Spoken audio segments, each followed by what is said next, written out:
shit happened. There's a flying island. There's a like an obelisk on it. It shoots lasers. There's some Out of its eyes. out of its eyes. Holy Looks. shit! Yeah, Yeah, right. It is the ultimate eye laser. it's the ultimate eye laser. Wow. Too much energy.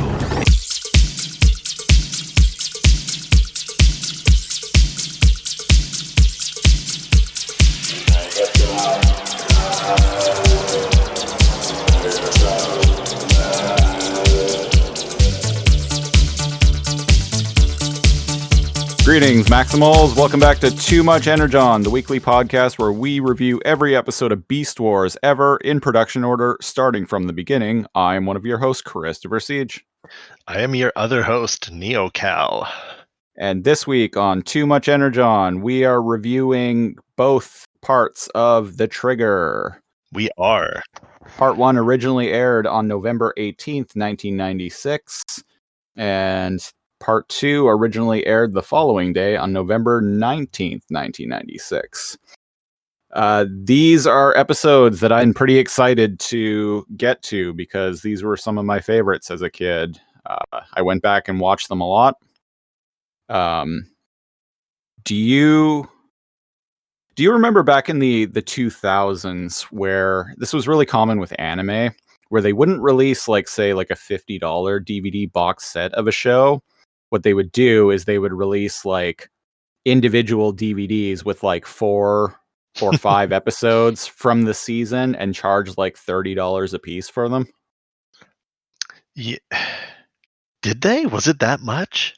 Yeah, that was a really big thing in like the early to mid 2000s. Wow. Yeah. Well, the reason why I brought that up was because I do know that an anime like has like, episodes 1 through 4 and like each individual like discs, and then that like you end up with like 11 DVD cases just to finish like 2 seasons of something. Yeah, they would do this a lot with as individual like standalone releases. I remember I was watching through Ghost in the Shell standalone complex back in like 2004 this way. I have that in chunks as well. Yeah, I bought like the first 3 and then kind of just got bored. To this day, I've still never finished standalone complex. Think that is literally the same situation. Like I'm about 10 feet away from like a few DVDs or a few cases of standalone complex, but I don't have it all. So like I've never actually watched the whole thing. I should get around to doing that. I've been saying that for years too. I've been saying that for 15 years. Right. Exactly. I even own the full season digitally now and have for a few years. I just can't bring myself to actually watch the fucking thing. That's like me with Evangelion. Yeah. Like everybody's like, "Oh man, you need to like watch it seriously." And I'm like, "Yeah. 2009 me. Yeah. I'll get around to doing it. Don't worry." And now at 2020 me is all like, "I'm never watching it." Just accept it. I'm being honest with myself. It's not happening. But so the reason why I brought this up was because they also did this with Beast Wars back in the early 2000s before they ended up releasing a full season 1 and then later complete series DVD, which is what I own now. But the one that I bought was Volume 3. And the reason why I bought it specifically was because it had The Trigger Part 1 and 2 on it. Yeah. Nice. So there I was, like 18 years old in 2003 in my first house on my own, getting drunk with friends and watching these exact episodes of Beast Wars. Amazing. On DVD, on my original Xbox. You're goddamn right. All right, now that that's out of the way, Cal, why don't you get us started on the episode? Yes, so we have Tigatron in a Arctic biome. I cannot recall the name of such a biome, but it is snowy and there are mountains, and there seems to be an earthquake, and we see a mountain. Yeah, I really like how, because the episode opens completely quiet. There's no music. We just see, all we hear is the wind howling. It's a very like, there's not a lot of life out here. It's, we're soon going to see that like Tigatron is just doing his business, Yeah. walking around as a big cat. But yeah, it's directed well. It's just You know what I mean? it's just an unusual opening for this show, because usually like this show opens with at least something going on. Yeah, it's just a barren kind of like snowy like landscape. Yeah. And there's an earthquake, and the camera kind of cuts and looks up at a mountain, and where there's like a cliff, and there's some like icicles hanging down, and it shows like a very dark cloud, like going over and encompassing like the top of a snowy mountaintop. Mm-hmm.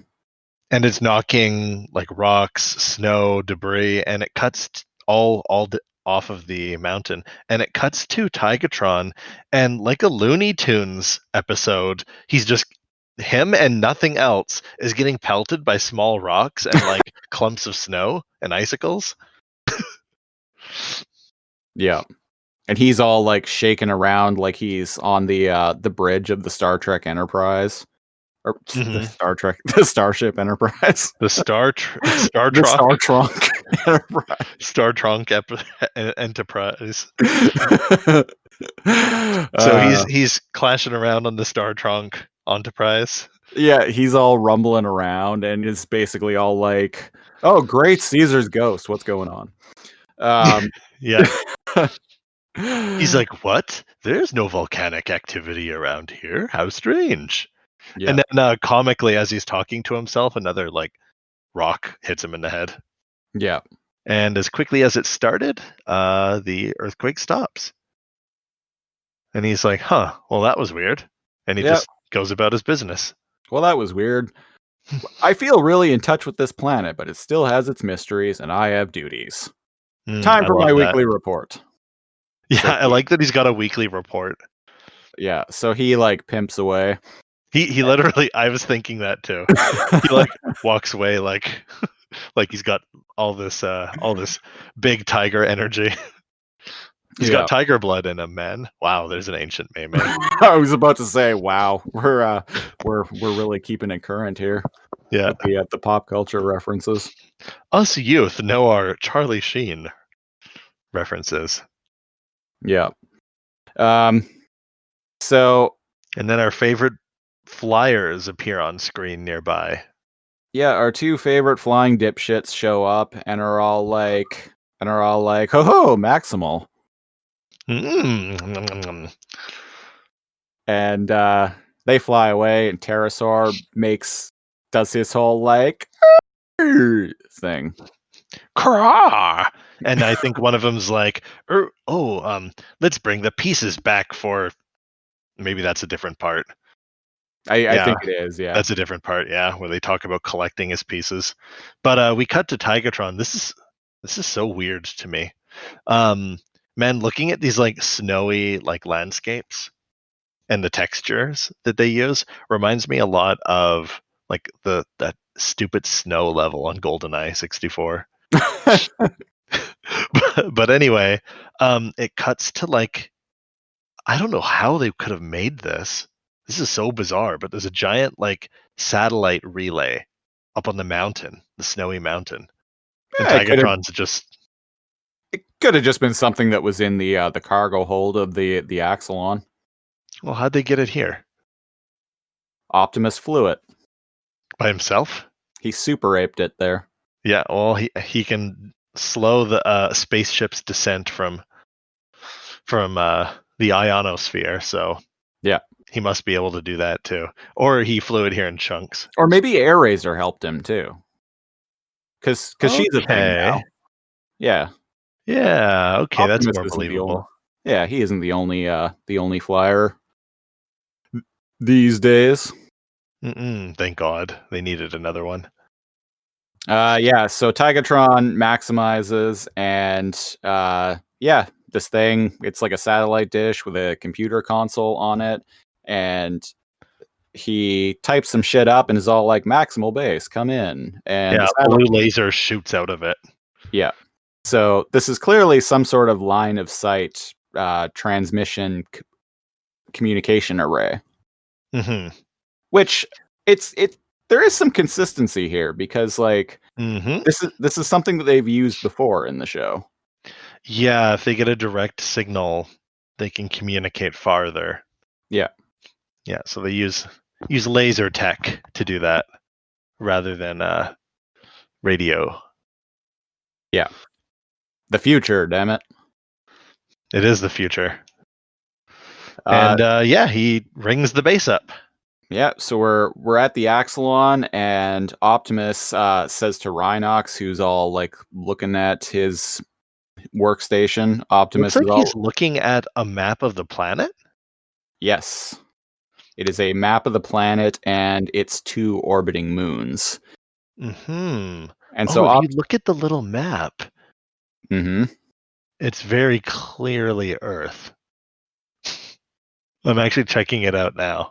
Yeah. So Optimus asks him how his research is going, and Rhinox is all like, "Man, I got some odd anomalies going on over here." Yeah, and he says he's been measuring like the TLDR is he's been measuring um the tide effects of the moons, and Yeah. based on the tidal effects of the moons, the smaller of the one of the moons, its mass is like way less than it should be.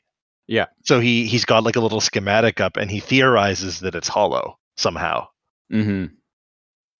I like that they're nebulous about it being an artificial construct, Yeah. but I mean there's like hollow like planetoids don't exist in nature.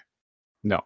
So I mean, 10-year-old me didn't know that, so whatever, but uh eh, no, 10-year-old me would have known that. 8-year-old me would not have.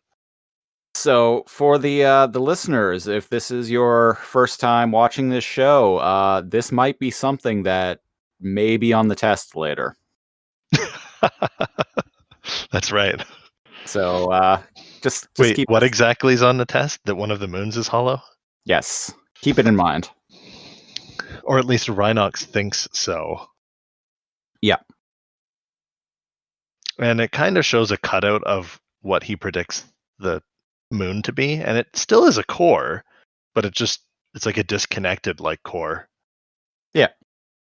And Optimus is like, give it to me in English. Optimus is like, could it be instrument error? And Rhinox is like, well, maybe. I'm gonna go grab another beer. Yep. And it shows the relay come in and bounce off of they actually have like a little satellite up on the cliffs near the Axelon, specifically to a little dish, I mean, specifically to catch Tigatron's like relay.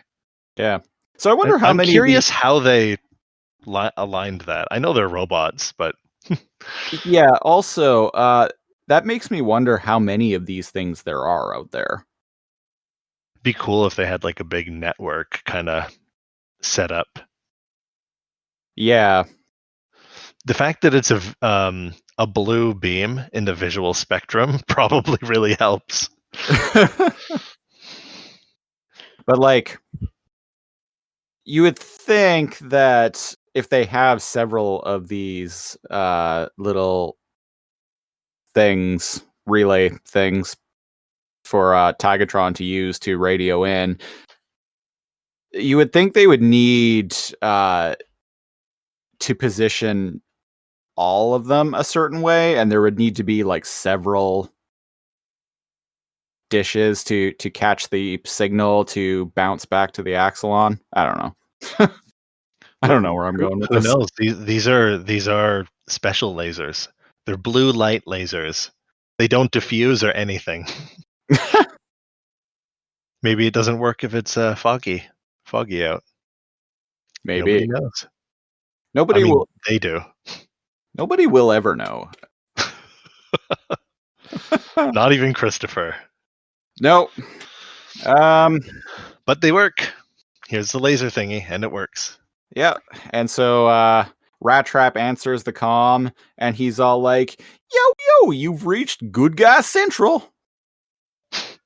He's got his dirty ass rat feet up on the counter. And Your he's feet all up like, off the goddamn table.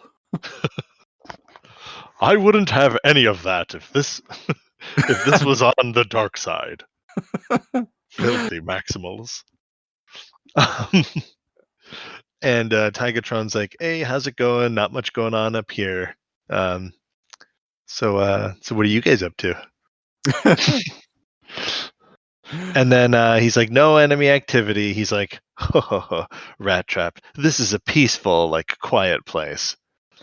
Nobody ever comes up. Oh, scratch that. As if Never on mind. cue.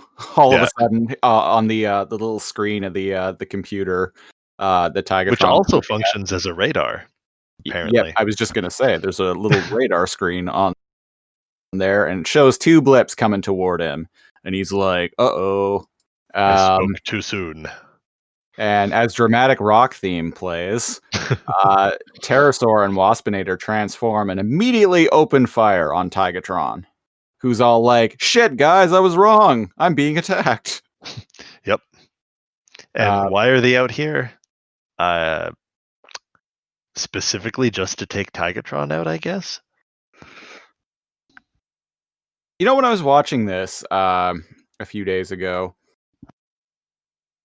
I got to thinking the Predacons are always very quick to just engage impulsively. Yes. You notice that? Like they're never like, oh, maybe we should come up with some kind of strategy, or maybe like we should follow him to see where he goes, or maybe we should, a fault. Yeah, or maybe we should like, wait until he's in a like better place to attack. I don't know. But like they always just impulsively like go like head first into attacking whenever they come across a Maximal. Yeah, and contrary to that, the Maximals almost do the opposite. To the point where it's detrimental to both sides. Like the Predacons always just jumping into conflict whenever they can has bit them in the ass. But I feel like the Maximals, like sitting on their thumbs, has bit them in the butt too. Like the whole like, oh, let's try to contact the Predacons and tell them that Optimus is coming, so they better give us the serum, the anti-venom. Yeah, that was a boneheaded idea. that was yeah. Thanks, Dinobot. That was full rotundo. Yeah, and Dinobot was the one that's like, ooh, what would Optimus do? And I'm like, Optimus wouldn't be dumb. What the heck? What? So yeah, it's a good observation. It's a good point. So a bunch of missiles and blasters come at Tigatron, and then Tigatron like action leaps in slow motion out of the way. Did you notice that like the slow motion has way less frames though? Like it looks like a video game cutscene lagging. It's like 15 frames per second as he's slow-mo jumping away. Well, that's probably like, I mean, this is CG animation. That's probably all they did was just turn down slow it literally.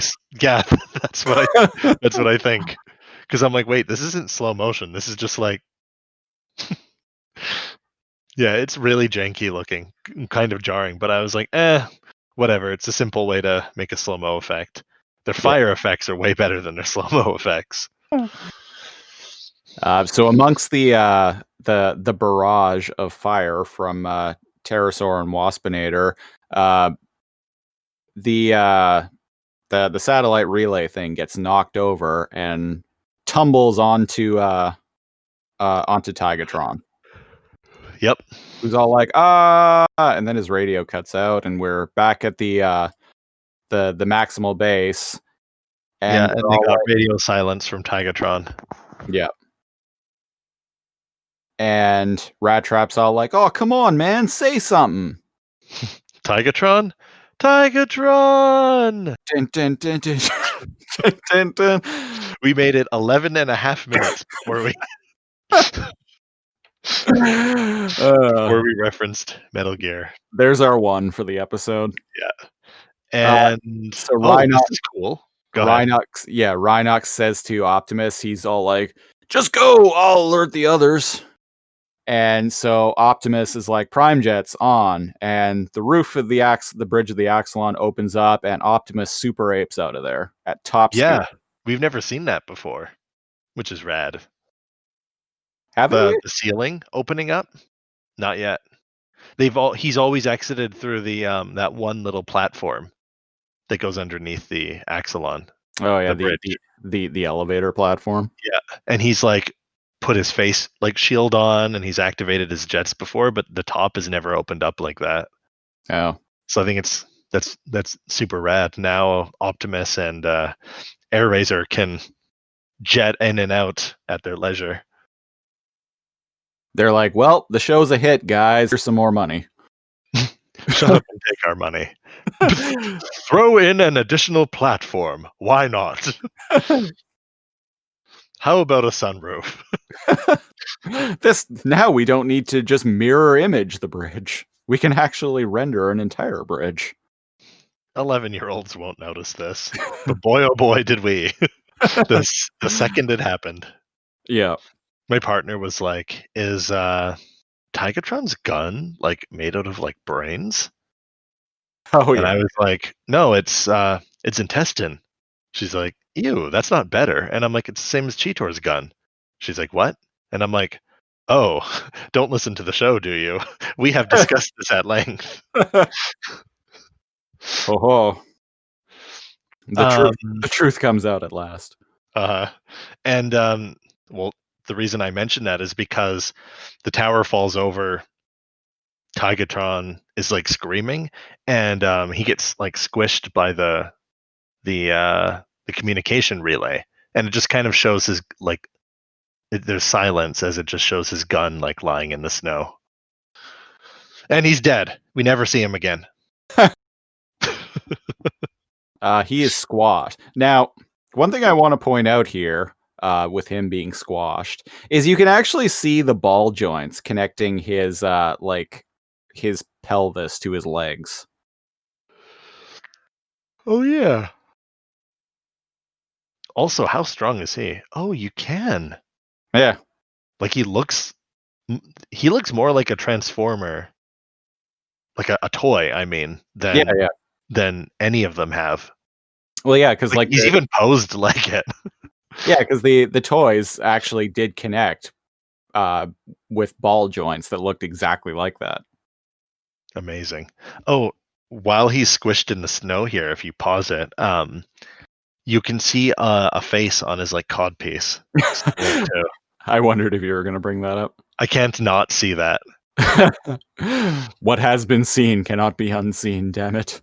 Now, when he's transformed in his robot form, would it be weird if your eye contact was with his tiger face on his chest? Hey, my eyes are up here, buddy. Thank you. Thank you. I'll be here all week. I set him up and he knocks him down. Oh, I just noticed he has heels. Yeah. Interesting. Well, sort of, kind of. Anyways, I'm impressed that he was able to push that off of him. If he had waited 10 more seconds, the Predacons would have flew away, but... Yeah. Playing possum isn't in his wheelhouse, apparently. It really isn't. Because he's a tiger, not a possum. That's God right. damn it. God damn it. So he like gets up seemingly with ease and grabs his gun off Yeah. of the ground. His tummy gun. An advantage His of being in a tummy winter. gun. His tummy gun. I'll give you to the count of 3 to get you lousy. No good. Keister off my mountain Keister off my mountain. before 3. I pump your guts full of plasma. The 1, advantage 2, 10. 10. I saw where you were going with that. Thank you. You remembered the line better than I did. Good thing he's in a winter biome, a winter wonderland. Otherwise, he'd be dead. Yeah. Instead, he's just crushed painlessly into the snow. And he grabs his gun, pumps them full of plasma as they like fly back to engage him. And in my head, I'm just like, why does he think the second time is going to go better for him? Right? Like being able to hit things that are flying around in the air versus like a stationary target on the ground is it doesn't work out for the people on the ground very often. No. And in this case, man, what is up with this experimental like hellfire rocket? That's Just before that, I want to point out that the cloud that we saw earlier that shook the mountain. it's back. We see a shot of the cliffside, and that cloud is approaching. It's near them. Yeah. So yeah, to cut back to the fight, instead of just blasting them like normal, Pterosaur has like a special big missile with like a shark face and angry eyes and like red and yellow like fire like painted onto it. Yeah, it's phallic. It's also really cartoony. Like I got like Looney Tunes vibes from it. This is very Looney Tunes. And he jumps out of the way, like action dives out of the way and covers his head, and it just embeds itself in the snow. Yeah, nothing happens. And Yeah. that I think Tigatron's even like, huh? Yeah, he's all like, huh? And then looks over at the missile, which burns out, and then like one of the fins of it like comically just like lodges loose and starts like swinging around. Again, very Looney Tunes. Yeah, which makes me as if it's like connected by like a single screw. It kind of feels like this is a failed like homemade custom weapon that the pterosaur tried to make. Maybe Scorponok made it in his lab. Oh, Scorponok makes way more advanced weapons than this. Man, you can't compare a Cyber Bee with this piece of shit. He has stepped up his game since the cross-country missile. I'll give you that. Also, his missiles work, damn it. He actually has all those rewards he's getting from Megatron. Yeah, his own lab. Time on the internet. All right, everybody who's been a good boy gets 10 minutes of unlimited internet. Gets to play as Oddjob in GoldenEye. Oh, jeez. Gets to play as Oddjob. Man, fuck off with that.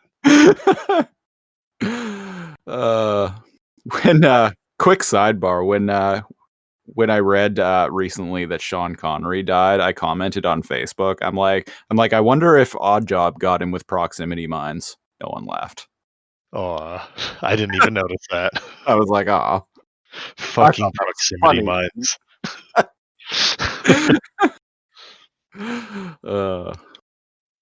Anyway, so slappers only.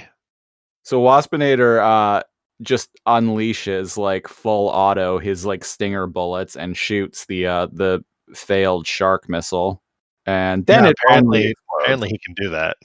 Yeah, apparently he can just like full auto his gun. It's a cool shot of Waspinator. It is.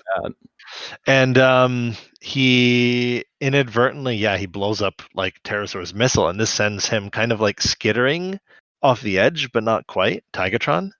Yeah. And as the cloud goes near the mountain, there's like another earthquake. Yeah. So he's like, what the heck is like going on? And the cloud's like squeezing between two mountains. And Tigatron tries to leap and catch the edge as there's kind of like the cliff is falling away from underneath him. Yeah. And he doesn't. He falls into this like ominously dark cloud.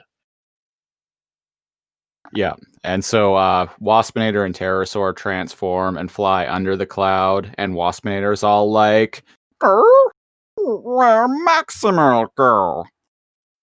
Mm-hmm. And Pterosaur is just like, well, we saw him fall into that cloud. And so they fly into the cloud. And then we start seeing flashes and hearing weapons fire. And Waspinator and Pterosaur both scream in agony. And then we hear this one, we see this one loud flash with this one final, like, ominous, like, sound of like a laser and an explosion. Yeah. So that very strange things going on with this cloud. So what it seemed to me, because I had never caught this episode when I was younger, when I first watched this, I was like, okay, well, those shots sound like Tigatrons, right? Mm-hmm. And then they start to return fire, and then there's this like charge up sound with like a giant like plasma blast or laser almost, like something charging up that's like not any of their like weapons. So it's very ominous and mysterious, but something else is going on there. Yeah. And I think it's cuts to the Axelon after the flyers kind of like cry out in pain, and Optimus is communicating back to base. Yeah, he's radioing in and is all like, Optimus to base. Maximal base, please respond. Curious. Hey, base. And he's like, hey, base. Anyone hear me? You guys okay? You guys there? Curious, he's just using his personal communication device in his chest, because but then what the heck was Tigatron's dish for? That is an excellent point, and I'm going to be perfectly honest, this never occurred to me. That's why I'm here, folks. To dismantle the scientific quips of a children's show in the 90s. That is a planet-sized plot hole right there, ladies and gentlemen. Probably one of the bigger. There's always been communication like iffy moments, but this flat out contradicts itself. Yeah. Because like he's very far away, right? Like they're in like kind of like a Sahara kind of area, and Tigatron is in like a snowy like area. And like K2. yeah. And he is the tower's knocked over, it's broken, right? It's not pointing in the direction they go. And Optimus just taps his chest and communicates back to base. So I'm like, hold up. Pretty maybe Optimus just has a newer model. But yeah, so it makes that whole like him doing the weekly report and him activating the laser scene immediately come into question. Mm-hmm. But apparently it was also a radar dish, so maybe it did a few things. Maybe it also connected to the Axelon's Wi-Fi. Maybe. I think it's just shoddy writing. Yeah, I mean, there's a lot of great about the episode, but not a lot of scientific continuity. Yeah, it's like I said, planet-sized plot hole. I'm not even gonna try and defend it. Nope. Moving on. Yep. So Cheetor's like, we hear you, Optimus. Where's my fellow catbot? And Optimus is basically like, well, shit's fucked over here, guys. We may have to we may have to we might have to consider a pretty grim possibility. Tigatron may have been destroyed because this place is a battleground. Blast craters and missile debris. Jesus Christ, can't It's talk. debris. Debris is scattered everywhere. Yeah, blast craters and debris everywhere. And he's like, from the angle, it was an aerial attack. And Dinobot chimes in, and it's I all love like, this. it's all like, Waspinator and Pterosaur. And Rat Trap's like, oh, thanks for the hot tip there, Dino Brain. You want your expert consultant fees now? I love that. I mean, he's got a point. Yeah, It's it's like, pretty oh, fucking obvious. It must be Pterosaur and Waspinator's work. Well, he just said it must have been an aerial attack. Yeah. No shit, man. It's like, it's not going to be fucking Scorponok. I think Dinobot just likes to think out loud. And Yeah. Rat Trap jumps on the opportunity to rib him a little. To be all like, no shit, bro. Yeah. I mean, I get it. I used to be like that. Jumping on the opportunity to poke fun at someone else's blunders. Yeah. Yeah, Rat Trap reminds, maybe I didn't like him initially because, well, one, he was a lot less agreeable in Beast Wars Part 1 and 2. But no, he's fine, actually. He's fine. It was just Part 1 and 2, like the first couple episodes, where he was like extremely like antagonistic towards all the other Maximals, and that didn't really jive with me, but he's redeemed himself since then. He was an insufferable twat in the first couple of episodes. Basically a different character. Yeah. Yeah. He's grown. Yeah, now he's cool. He's grown. I feel like that was their pilot, like Beast Wars Part 1 and 2. And the reception was kind of like, oh no. Like this guy, you need to make him like 80% less asshole. And they were like, ooh, okay. Well, time to get to work. The writers call up their wives and are all like, honey, we're not coming home tonight. We got to completely rewrite this entire first season. Acting like they didn't write it episode to episode. So we cut to the Predacon base. And we see Airazor chilling out in her hawk form. Yeah. I like how some of the snow was on fire in the scene where Optimus was checking out the wreckage. Yeah. There was no like debris or like, metal parts or anything. There was just some snow on fire. Yeah. So yeah, Airazor is checking out the Predacon base, and we find out she has Magno eyes too. Yeah, super Magno eyes. Because she Magno eyes her way down to seeing Pterosaur and Waspinator flying back to the dark side, both in beast form, both burnt to shit. Like they've seriously been thrashed. Mm-hmm. Like Pterosaur has holes in his wings, and I'm surprised they were even able to go back home. Yeah. Like all covered in scorch marks. And inside the dark side, we jump ahead a little bit into inside the dark side, where they are getting chastised by Megatron, You've been a very bad boy. Yes. Yeah. He's all like, what? Tigatron did this to you? And they're like, no, not just Tigatron. It was, there was a whole bunch of them. They were really big. There were like 4 or 5 dudes. They were all like bodybuilders or like black belts. We took out at least 2 of them, okay. Yeah, we took out like 2-3 of them, but there were too many. I've definitely known people who have gotten the shit kicked out of them in fights who've used excuses like that along those lines. Oh, I just thought that was like a cartoon like trope, like a kid trope. Oh no, when I was a teenager, I knew people who like if they lost a fight, like they would usually make shit up so they didn't look quite so bad. Whatever, he sucker punched me. Yeah, exactly. Yeah.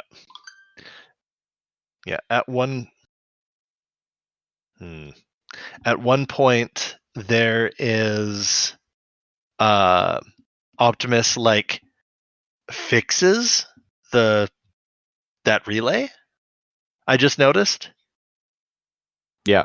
And he this is the scene before the one you just said, but I noticed he did like fix it and turn it upright and like send the beam back to base, and I'm like, why is he fixing that?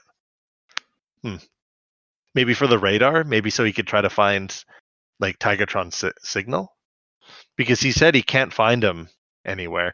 Weird that maybe to see if the computer had any information about the attack, like maybe it recorded it or something. Oh, the radar dishes could have said what direction everyone went to.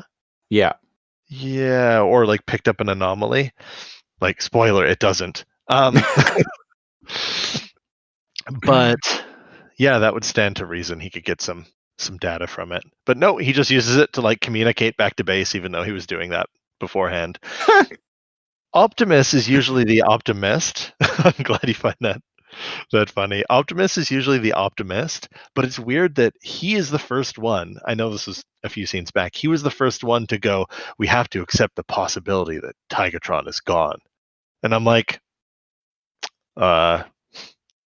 okay, clone of Optimus. More like Pessimist Prime. Am I right? I just thought of that joke. You just wanted to make that joke, didn't you? No, that just popped up in my head. But I think a funnier thing would be to say, I've been waiting 16 episodes to make that joke. And now's my time to shine, damn it. Now, how can I like jam this joke into natural conversation? But bad jokes aside, we get to see something really fucking rad here. Do we get to see it yet? Or am I jumping the gun? I think you're jumping the gun because Pterosaur and Waspinator are still explaining to Mega Dumb what happened. Mega Breath. Mega Boob. Mega Noob. I don't think the term noob existed at this time yet. It did in like playing Command and Conquer online. No, that wasn't out yet. Not really. 96? No, it didn't. I think that probably arose with like Quake 3 or Unreal Tournament or Counter-Strike. Well, actually, it's not just an FPS thing. It's because the term just comes from newbie. Yeah, right? yeah, I know. A new player. But when we do our generic millennial podcast, I'll have to deep dive into the origins of the insult noob. I thought the first time I saw it as a kid was Noob Saibot. Yeah. Right? I have nothing to add to that. Yeah, well, blow me down. Well, blow me down. Mega Breath is like, get your asses back into the Healy tanks. And they're like, and they like pass out. Not quite. So they're like, we thought Tigatron was finished when he fell into a cloud, so we followed him. Inside. But then we found out it wasn't just a cloud, and we see a little flashback of a The fight. flying island with Mhm. with like green grass and like it's got a big lake in the middle of it. Huge. It's huge, by the way. And dead center in the middle of the island is this towering obelisk. Mhm. And so Waspinator and Pterosaur are flying around. Tigatron shoots at them. They transform. They return fire. We see the obelisk in the middle of this island up close, and on the top of it, the top of it appears to be made of like almost like this purple crystal.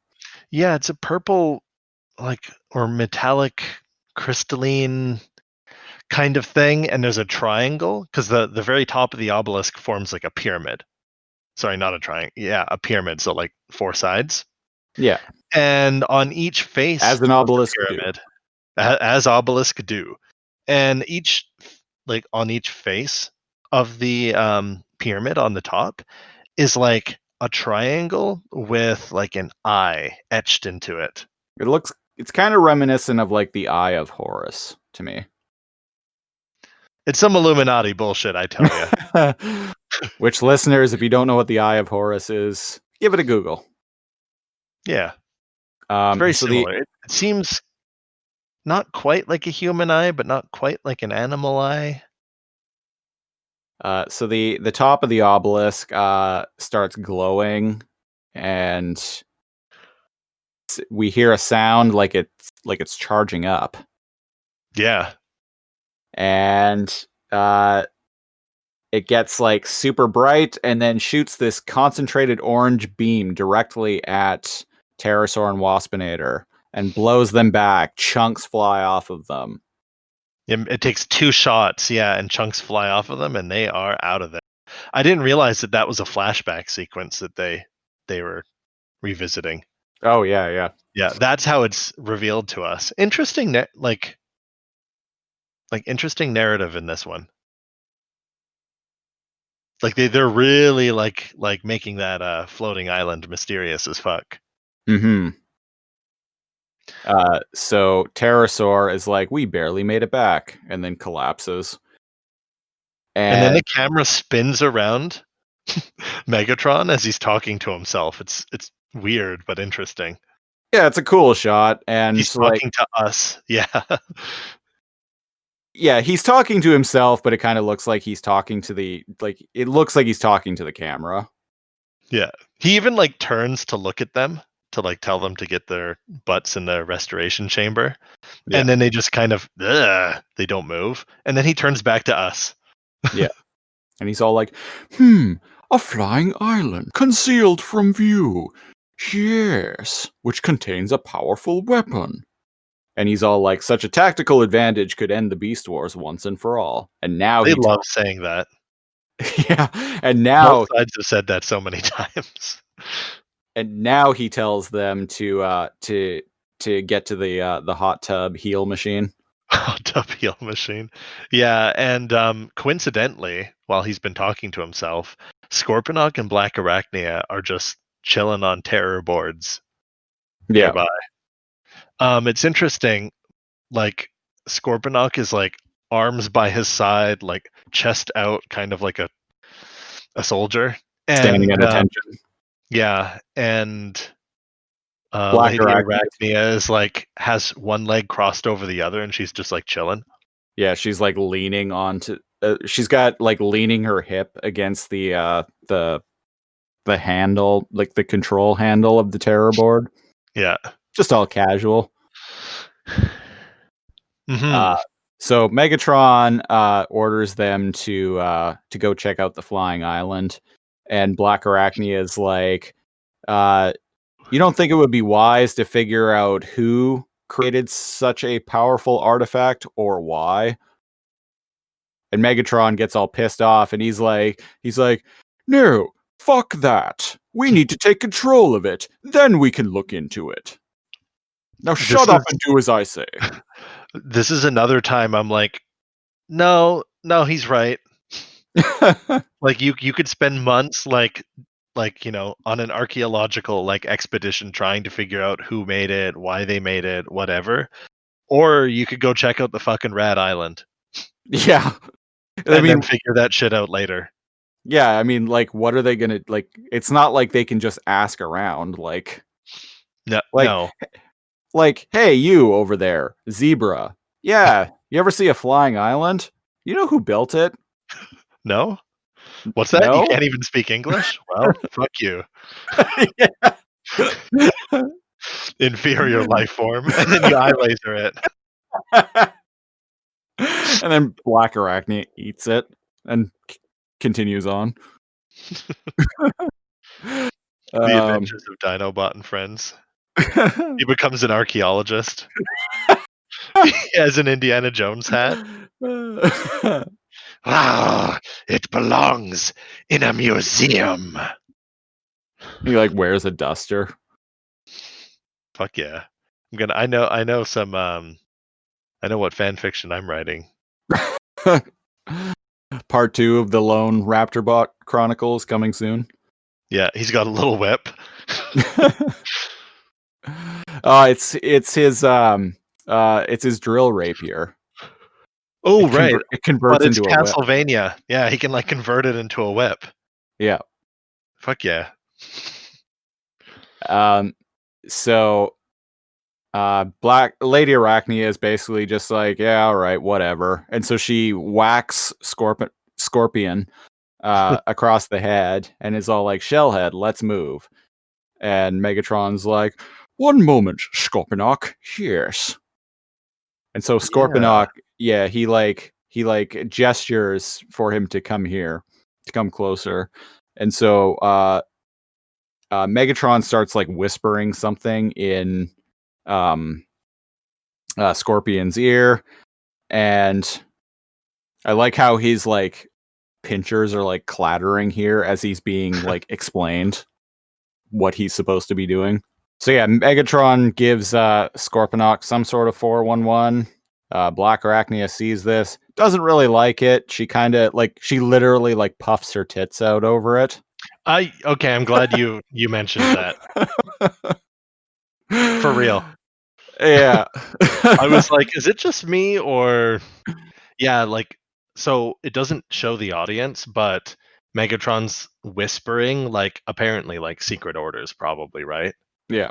But it doesn't take a genius to figure out that it's probably not good for Lady Arachnia. No. And like he whispers into his ear like schoolyard kids. She's like 15 feet away. Yeah, just standing there like watching Right? them. Yeah, and she gets this like Scorponok like clatters his pinchers around and then comically, and then gives Megatron a big ass salute, and then terrorboards away. And Black Arachnia looks at him, then looks at Megatron, gives him a scowl, and as I said, like quite literally puffs her tits. She puffs her chest out in anger or whatever. Yeah, I didn't notice before this episode. Maybe I did that. Her like the metallic boobs with the what are they, spiders on them? Spider legs, yeah. Yeah. They kind of go to points like nipples. Yeah, yeah. I don't know why I didn't notice that, and I'm like, wait a second. How old's the age range for this show? TVY7FV. Cheers. Suitable for all ages 7 and up. Do you remember? Man, I think that was dumb. Do you remember on Fox Kids, like if you would watch like Batman the animated series or something, it would always start off with a like splash screen that would be like, this program is rated TVY7FV because it is a superhero action drama. Yeah. Thank God. Won't somebody think of the children? Somebody was when they gave a Transformer tits. Uh-huh. Where is Anyways, the giant transformer dick? Is what I'm wondering. it is on the blue naked muscular body of other Megatron in Reboot. Other Megatron, yes. It's an attachment because all of his parts are modular. Yeah, it attaches to his his ball joint that he It has multiple attachments. he affixes to his chair. Yeah. Sometimes it's a chair, sometimes it's other things. One attachment, it's straight up just a dick. No legs or anything, just a dick. He has to like You're hop probably around. wondering how I get around. He hops around on it like a Indeed. pogo stick. For anybody wondering what the fuck we're talking about, we're talking about Megabyte from our Reboot podcast. Yeah. He is modular. He is kind of like a Lego virus. Yeah. But So yeah. if you grew up watching Reboot in addition to this show, go check that podcast out. Alphanumeric, a Reboot podcast, available wherever you found this. Yeah, probably right beside it. So we're at the Maximal base, and Yeah. Air Razor is there talking to Gorilla Man and Rhinobot. And Gorilla Man's all like, are you sure?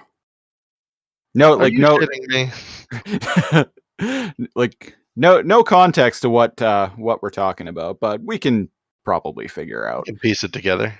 Yeah. She's like, positive. It was Pterosaur and Waspinator, and they were seriously slagged. Almost scrap. Hmm. And Rhinobot's all like, well, that wasn't our boy Tigatron then. That ain't his style. Yeah. It's not his style to win fights. Apparently not. That is not the way of his Minecraft biome. No. The way of the tiger. And Optimus is like, no, he'll defend himself, but total destruction is against everything he believes in. Which Directly contradicts what they just said because they were in enough pieces they could fly back. I was just about to bring that up. Like, yeah, sorry, I jumped the gun. it could have still been Tigatron because they were fine. Yeah, he didn't totally destroy them. It's like, it's like Batman. Like, Batman can beat the living tar and basically break every bone in a criminal's body. But as long as he doesn't kill them, he's still in the clear. Exactly. Put you in a wheelchair, or make sure that you can't use all of your limbs for the rest. But damn it, you'll still be alive. Yeah. Give you permanent brain damage and make you a vegetable in a hospital bed for the next 30 years. But hey, he doesn't kill. That's what you get for committing petty crime, you piece of shit.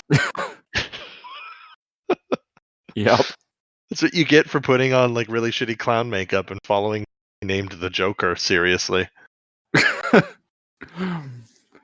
But hey, there's record unemployment in Gotham, so what you gonna do? When Hulkamania runs wild on you. You run wild on Hulkamania? He is a fool then, Dinobot says. In regards to Tigatron's Zen-like no-kill policy. I like his Zen policies. And Rat Trap's like, when it comes to breads, I gotta agree with you. Especially sighting ones. He says as he shields his mouth from view from Dinobot. As if he can't in a very obvious way, yeah. Yeah, what is that kind of like pretending that you're like whispering like gesture? We so commonly know that because of cartoons and movies, but I wonder if that trope has a name. I'm sure it does, yeah. Yeah, probably. I just don't know what it is. It's called pretending you're pretending you're whispering to somebody, but actually you want the person to hear you trope. Yeah. And he goes, "Rah, how about I fuck you up?" And right before they kind of like clatter, Rat Trap kind of shields himself because as if he's expecting Dinobot to get in a tussle with him.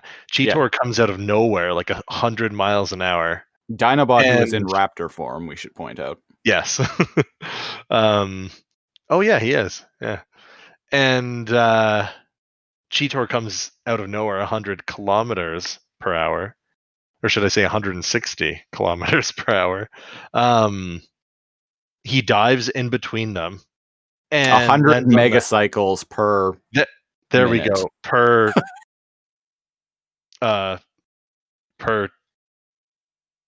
cycle. Nanoclick. There we go. Whew. Oh, I was straining my brain there. I was like, come on, you've been doing this like 15 episodes. Think of a word. And he lands on the dinner table. And he says a bunch of gobbledygook about Black Arachnia and Scorponok are heading out. And they're not wasting time. And Optimus is like, Air Razor, can you follow them, but without them Sick 'em. seeing you? Yeah. Easy mode. I look like a bird. Yeah. And I'm like, huh. Easy mode. Yeah, because from a distance, Big you ass can't tell fucking if- giant bird. but from a distance, you can't. The difference between a small bird 100 feet away and a giant bird 150 feet away is difficult to tell. True. Hmm. I feel like she's got a really good beast mode for. Also, I just want to give everybody like a pat on the head in the Maximals for being like really good like recon this episode, for doing really good recon. Like Yeah. all of them are like, hey, this person's going this way. Hey, this person's going this way. Hey, these guys are heading back out. I'm like, wow, you guys got this situation handled. Yeah, good point. They've they know what they're doing. Yeah, they over actually on that their alien planet there. they know what they're doing there, eh? And Rat Trap's like, he does like finger guns, and he's like, something's got Megatron's scaly tail in a ringer. Yeah. And Cheetor gets all excited, and he's like, maybe Tigatron's still alive. Oh yeah. Maybe it's Tigatron. Maybe he's still alive. And Optimus is like, yeah, we can only hope, but if the Predacons find him first, well, he's fucked. Yeah, he's like, he may not survive much longer. And again, your name's Optimus, not Pessimist, dude. He's being very negative this episode. This is unusual for him. Yeah, he's usually the shining light when it comes to this kind of stuff. But instead, I understand, like, from a narrative. Pessimist lame. Pessimist lame. If you believe in the many worlds theory, there is a pessimist lame somewhere. Somewhere. Not as popular. No. He can't transform. It's this. No, he's not even a gorilla. He's like a baboon. Everybody hates baboons. They're terrible. Anyways, oh fuck, pessimist lame.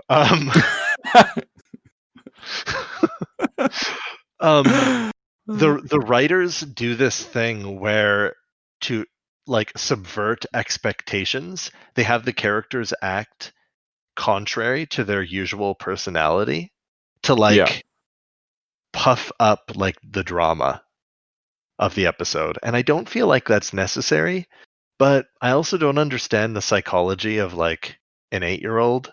So maybe that's necessary. Do you know what I mean? Being like to like in what I think of it as, I'm not sure if it has a term or not. It feels like falsified like drama. Like you're telling the user that they should be worried. The user, wow, you're telling they're telling the viewer that they need to be worried about Tigatron, and that's a weak like narrative tool, in my opinion. Like to have a character break character in order to increase drama. That's just my opinion. Well, and it's a little dubious too, because we cut away to the Yeah. flying island. And somebody's rock climbing, And Tigatron is right there in beast just form. chilling. Just chilling. He looks perfectly happy. Nice, cute little butterfly flying around. Yeah, the island seems kind of like tropical. It's kind of summery. It's bright. Yep. Yeah, he's kind of seems like his kind of place. Yeah. I say, let him have it. Yeah, just leave him Already. there. We don't know anything about this island yet, but I say just let him have it.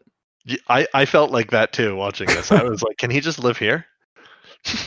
Let him have the island. Also, if there was any single person on the entire planet that we've met that I would entrust with the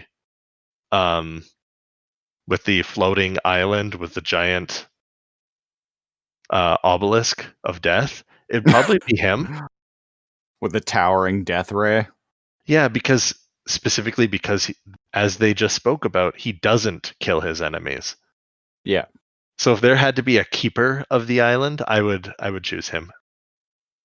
Yeah, and that's He probably why they the writers made a point of like having characters point out the fact that Tigatron is a relative pacifist. Yeah. Yeah, because they've never really spoken about that until like now.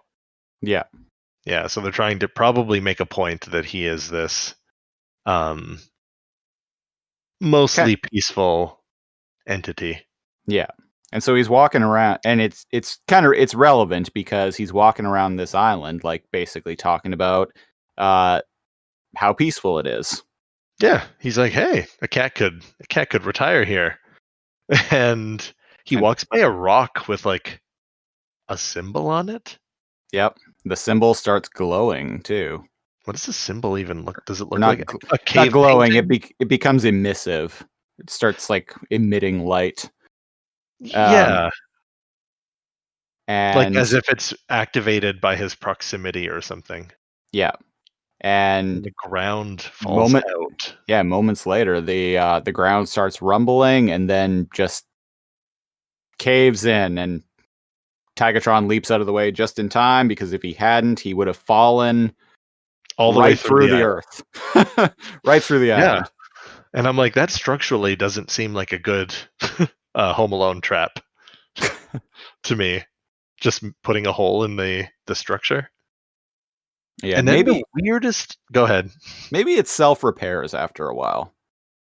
Oh yeah, like the Transformers doing their beast forms. Yeah, because I mean, Yeah, I like that. this island clearly isn't natural. So Not only that, it's shown it like those earthquakes earlier. Now that we know it's a floating island, it's not earthquakes. It's in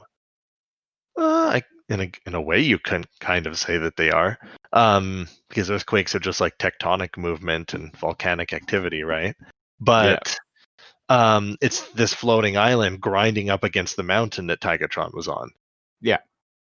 So if this thing's just haphazardly like floating around in the Great Northwest, and bumping into Great mountains, Northwest. and bumping into mountains here or there, like depending on how long this island's been around, maybe it does kind of repair itself. Yeah, You would think. maybe, especially with the weird Home Alone traps that Tigatron is about to dodge. These are weird. These are so ineffective. Yep. So some boulders attached to some wires spring out of the ground and essentially try to whack-a-mole Tigatron. Yeah, they're like They pressure. look like something out of Beetlejuice to me, honestly. Oh yeah, like some weird, like Burton-esque, like heavy head, skinny bodied, like Yeah, they creature remind me of like some of like the weird art pieces from Beetlejuice. from Beetlejuice. But Yeah. the guy's what the I don't remember the wife's name, but their family name is Dietz, Yeah. I think. I think it was And the Lydia. wife, Or was that Lydia's the daughter, Oh, yeah. Lydia's the daughter. Okay. But her mom makes like really bizarre, weird like sculptures. Yeah. Yeah, that is kind of what these look like. I really like Tigatron's like tiger growls as he like looks around in a panic.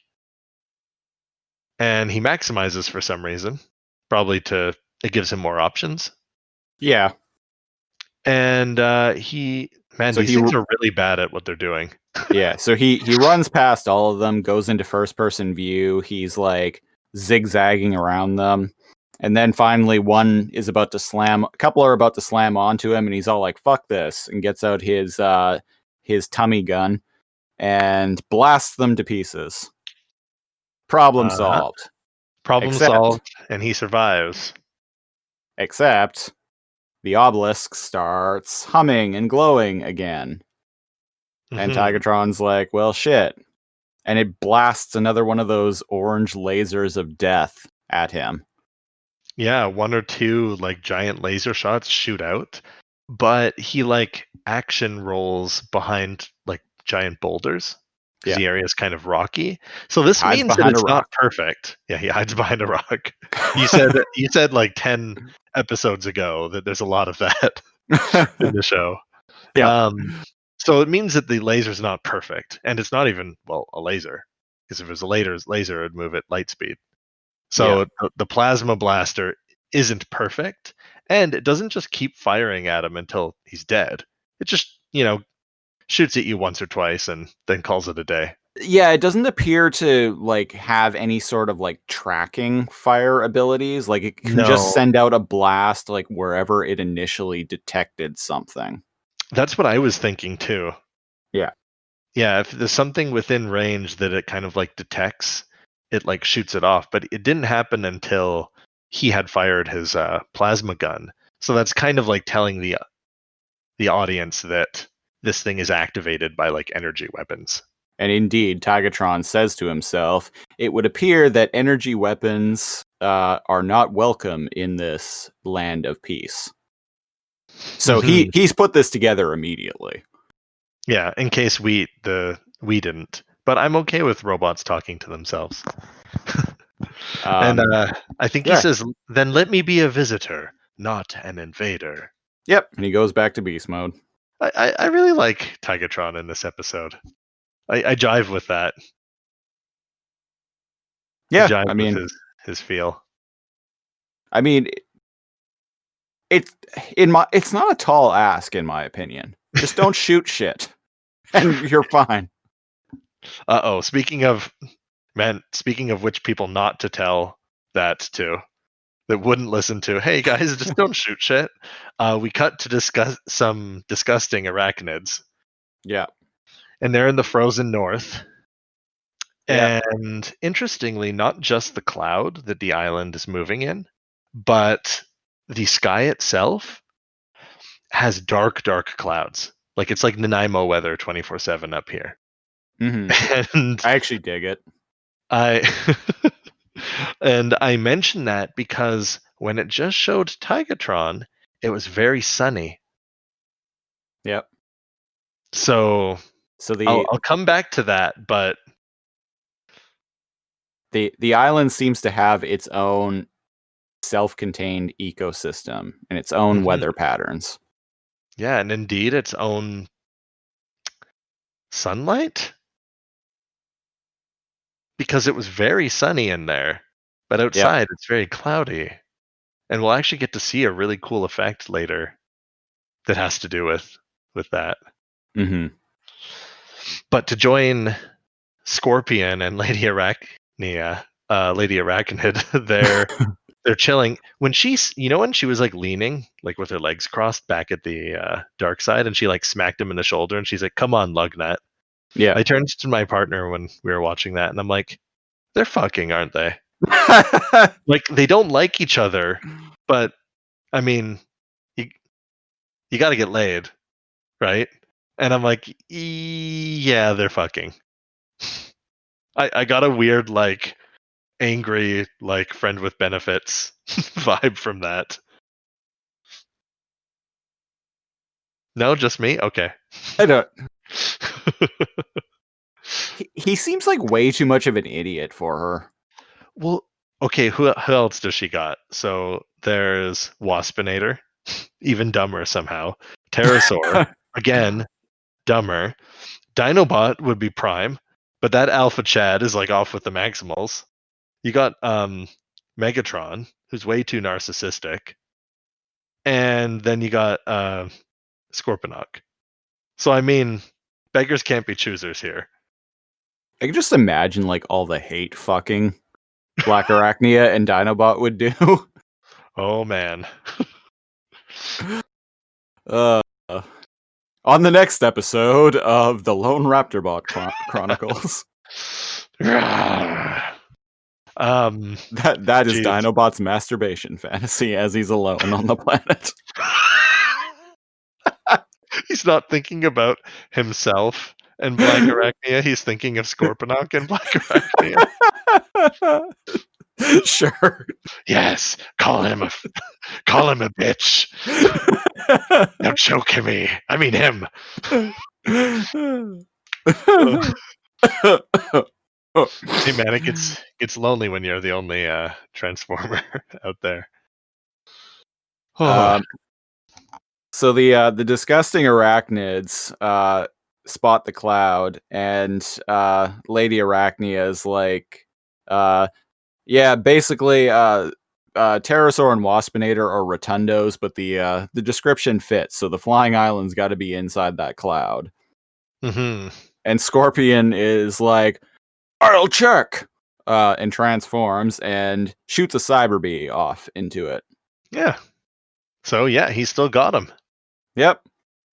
And the cyber bee's got this little like Nikita missile video camera thing going on. I love this. He goes on visual, and he can like see through the eyes of the cyber bee. Yeah. You said there was only one Metal Gear Solid reference. Oh shit. Oh shit, we're liars now. Fission mailed. Mission failed. We'll get him next time. All right. So yeah, he's remote viewing the island, and it's kind of cool. There's like reminds me of like 90s like animation, but like early 90s animation. Like, you know, there's only like what 16-bit. Yeah, it's like yeah, it's like Mech Warrior 1. Yes, there you go. As it's flying around, but it's really cool. It like pans around the obelisk, kind of cuts over the lake. I'm wondering if they're only like butterflies or if they're like animals on the island. It seems like there's just plant life and insect life. But speaking of animals, as he's like flying around with the cyber bee, like checking the island out, it cuts in between some trees, and Tigatron like comes out of nowhere and swats the cyber bee out of the air. Yeah. And Scorponok's all like, ah. Yeah, he kind of like falls back in fear. And Black Arachnia is like, what the fuck is wrong with you, dude? Yeah, are you okay? Is it there? And he's all like, yeah, and so is Tigatron. And she's all like, oh, for fuck's sake, we'll take care of that. Yeah, okay, fine. Leave it to me. So she transforms. At first I'm like, yeah, they terrorize. At first I'm like, oh, how the fuck are they going to get up there? And as dramatic rock theme plays, I forgot, it's actually shown Tarantula Man do this before. She shoots her gun, which basically operates like a what are those things called? A grappling hook. Grappling hook, yeah. It's got like a rope attached to it. Or a grapnel gun. A grapno gun? Grapnel gun? Grapnel gun? Is that a thing? Yeah. Yeah, that's what Batman Arkham City called it, okay? Oh, well then that's what it is. Let us not argue with Batman. We cut to AirRaiser. I really like her voice. I don't know why. It's like soothing. And she says, "What's this? Black Arachnia is trying to lasso a cloud?" And she uses her like eagle vision, and this is hilarious. I don't know if you have it up or not, but Yep. she eagle visions in, and it's all kind of like infrared looking, and it shows the cloud moving above, and Black Arachnia holding on to like a rope as like the island's moving, so they're kind of like the rope is swaying backwards, and Scorponok clinging to her. Yeah. And I don't know why, but that's like the funniest shit like ever. Yeah, and Air Razor was like, "What's this? Black Arachnia tries to lasso a cloud." And then when she sees them like zipping along, she's all like, "More surprisingly, she seems to have succeeded." Yeah, oh yeah. And then she flies towards them in her beast mode, which confused me. Like, I don't know why she got that close. Because it seems like Scorponok, right before it cuts to Tigatron, it seems like Scorponok notices her. Oh It yes. could be because she's a hawk, and there are no hawks or any birds where they are in the winter biome. Not to mention, she is like 10 times the size of a normal hawk. Also that. And we cut back to Tigatron. And he's like, what do we got here? A scorpion man Cyberbee? This land of peace may not be peaceful much longer. And He's he like, like still, it may be useful. And he yeah, pulls a wire out of its yeah. head. It's And time for science. yeah, the lights go out. The lights in the Cyberbee's eyes go out. Yeah, they fade, so it's that easy to take it out. You just pull the wires out of it. You just gotta make sure you cut the red wire, not the green wire, No, you yank them all out at once. or else it may explode. Jesus. That was such. Is it just me, or was that like such a trope in like TV and movies back then? For like from like 85 to 2005. For like 20 solid years, the which wire? Yeah. And it probably instilled a very false sense of confidence in a younger generation's mind that disarming a bomb is as easy as cutting a colored wire. Yeah. But I mean, 12-year-old me. How many stories have we heard about people accidentally blowing themselves up trying to disarm a bomb? I don't know. Probably a lot less than there actually are. Yeah. And 12-year-old me was like, if I ever become like a bomb maker, go ahead. Oh, and at least like 75% of cases where this actually occurred IRL are in Florida. That feels like a Florida man thing. 12-year-old, 13-year-old me was like, well, if I ever become like an evil genius that like tries to take over the world, or in the very least tries to take over like LA, I'm just gonna make all of my bombs have like black wires. That'll really fuck with people. Do you know what I mean? Like the idea that like a certain colored wire means something. As a kid, you're like, oh yeah, well, like it depends on like what kind of bomb maker it is and what kind of wires. But then when you get old enough and you realize that's just a plastic coating outside of like the metal wire that's inside, that's stupid. Yeah, well, and a color would have nothing to do with what a wire necessarily does. Well, yeah, and just what it really comes down to is like color coding them just makes it a really easy thing to follow in a story. It makes it a really easy thing to dramatize. Yeah, and they milked the fuck out of that. Yeah, too much. Too much energy. Okay. Open up the case. You should see like a blue, a yellow, and like 3 red wires. What do you see? They're all rainbow. What? Every single wire is like rainbow. Really? Yeah, all of them. I forgot to tell you, man. I'm colorblind. All of them are black. What do you mean all of them are black? All of them are black. Well, all of them are black? Well, yeah. Cut the black one. Well, cut the black one. All of them? You heard me. I forgot to tell you I'm colorblind. Can you imagine going through all the training like necessary, passing all of these like military like eye inspections, and then like you're like defusing like a bomb, and you're like on the radio. Chief, there's something I need to tell you.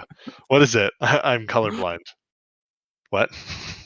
That sounds like a joke out of like The Naked Gun or something. That's weird. I must have telepathically like picked that up from you. It just popped up in my head as we were joking about being colorblind. I was like, wait a second, did Naked Gun make that joke already? Maybe it feels like a very Naked Gun type joke. It does. I must have subconsciously stolen it. Or maybe like National Lampoon's Loaded Weapon. I have not seen that. Oh, it's pretty funny. It came out in the early 90s. I think it starred Emilio Estevez and fuck, who else was in it? Emilio. I'm looking this up real quick. I'll probably just cut this out, but Or will we? or will we? Oh, Emilio Estevez and Samuel L. Jackson. It's a spoof of Lethal Weapon. Huh. As well as several other films, including Basic Instinct, Die Hard, Dirty Harry, Rambo, The Silence of the Lambs, 48 Hours, and others. Love Dirty Harold. It was released on February 3rd, 1993. Yeah, but you can track it down. Like I'd recommend watching it. It's a pretty funny movie. Okay. And speaking of pretty funny, we have a grappling hook scene. Yep. And yeah, Air Razors flying in. Yeah, go ahead. Air Razors flying in. Black Arachne and Scorponok are just finishing climbing up onto the island from the grappling hook. Black Arachne leaps in, and Scorponok is all like, "Not today, bitch!" to Air Razor and fires off a missile at her. Missing completely, except that it becomes a homing missile. Yeah, it does this like hilarious like swoop, like curve, like right around the island. Yeah, like 90-degree like swoop. And Air Razor, as surprised as the viewer, is like, what? And it like just nails her right in the chest. With like a bunch of like very interesting, kind of realistic looking like sparks and smoke. And then a bunch of like, oh fuck. And then a bunch of feathers like go flying and start like sailing down. A comically large amount of feathers begin falling out of the sky. And this is hilarious. Scorponok like lifts a leg and then arm pumps. He's like, yeah! This is not the first time we've seen a character do this in this show. We've seen Dinobot do this before too. Yeah, kind of do like an arm pump. Yeah. Yeah. And Air Razor screams and kind of just plummets to the ground. And but the obelisk didn't like that. Nope. It shoots its death ray where Scorponok and Black Arachnia were, and creates a giant ass crater. You can actually see like a very quick shot of her like little grappling hook thing fly toward the screen. Oh, that's what that is. Yeah, it's brief, and you got to kind of be looking directly at like the right part of the screen to notice it, but it's there. That's continuity, damn it. And Scorponok kind of walks over to the hole that it like blasted. They're right near the edge, by the way. They're not even like really on the main plateau of the island. They're like on the mountainy parts. Basically, this is what flat earthers think the earth is like. There's these giant mountains surrounding the inside of like a plateau of the island. Yeah. So basically it's basically like a Fallout world where there is a Oh, there's a map and you can't leave it? There's a map and you can't leave it. And if you try to go to the edge, you'll come to a bunch of mountains. And it if says you cannot go any farther. if you manage to like glitch your way up to the top, you might just end up running into what is literally an invisible wall. Glitch jump your man. As someone who's played lots of like Mario, I tell you, I will attempt to glitch jump up anything. Me too. It's not the most time effective method, but I can't freaking help it. But god damn it, you feel like you've accomplished something if you manage to make it. That's right. Take the 1,000 steps or the 10,000 steps up to High Hrothgar. I think not. More like the 5,000 jumps. Yeah, Scorponok walks over to the hole. Sorry. Yeah. Wow, that's a real blaster. And he like thrusts his hips when he says that. Thank you. Did you notice that? Wow, that's a real blaster. And when he says blaster, he like air humps. Yeah. He thrusts his hips. And I'm like, okay. Oh? Children's show? I think not. No. And Black Arachnia is like, ooh, notice that, did you? Yeah. And she's all like, well, in case you didn't notice, dumbass, it's activated by our own weapons. And then she, in a very like awkward way, is all like, I must. I mean, we must take control of it. And I'm like, really? Yeah. You can't bluff, lady. Yeah. You're smarter than this, Black Arachnia. But Scorponok still goes, huh? It's just to make sure all of the 7-year-olds watching this like know that she's up to something. Yeah, it's to telegraph intent. And we had spoken about that earlier. Like characters like acting out of character so that it creates drama or tells the story more obviously to the viewer, but I don't always know if it's necessary, but I also don't write cartoons for 10-year-olds, so maybe it is. Who knows? Yes, who knows? Scorponok like narrows his like eye parts and goes Yeah. And so quite clearly this tells the audience like maybe there's some foul play going on here. Yeah. So we're yeah. So Air Razor wakes up. She's not doing too great. She's kind of hurt. Tigatron's there. Yeah. I really like their exchanges on this island. I feel like they have there's some chemistry there. Yeah, totally. Something else that might be on the test for later. Sorry, she's waking up and she's all like, what?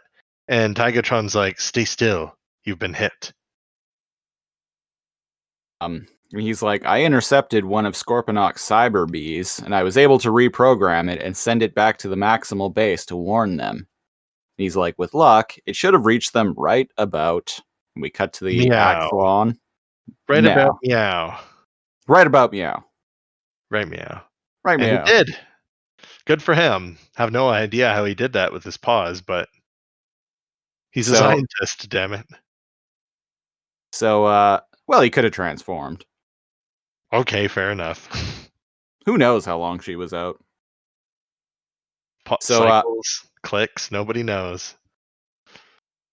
So Optimus has the bee and he puts it onto the table, onto the dinner table, and he says to Cheetor, "Good thing you didn't just blast this bee." And Cheetor is like, Cheetor's holding one of Air Razor's feathers, and he's like, "Well, I would have, but it was carrying one of Air Razor's feathers." And he smiles, and Rat Trap's like, "Besides, he missed."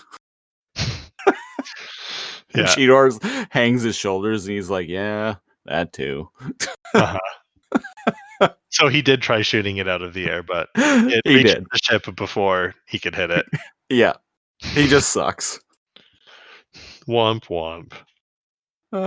And Optimus is just like Prime.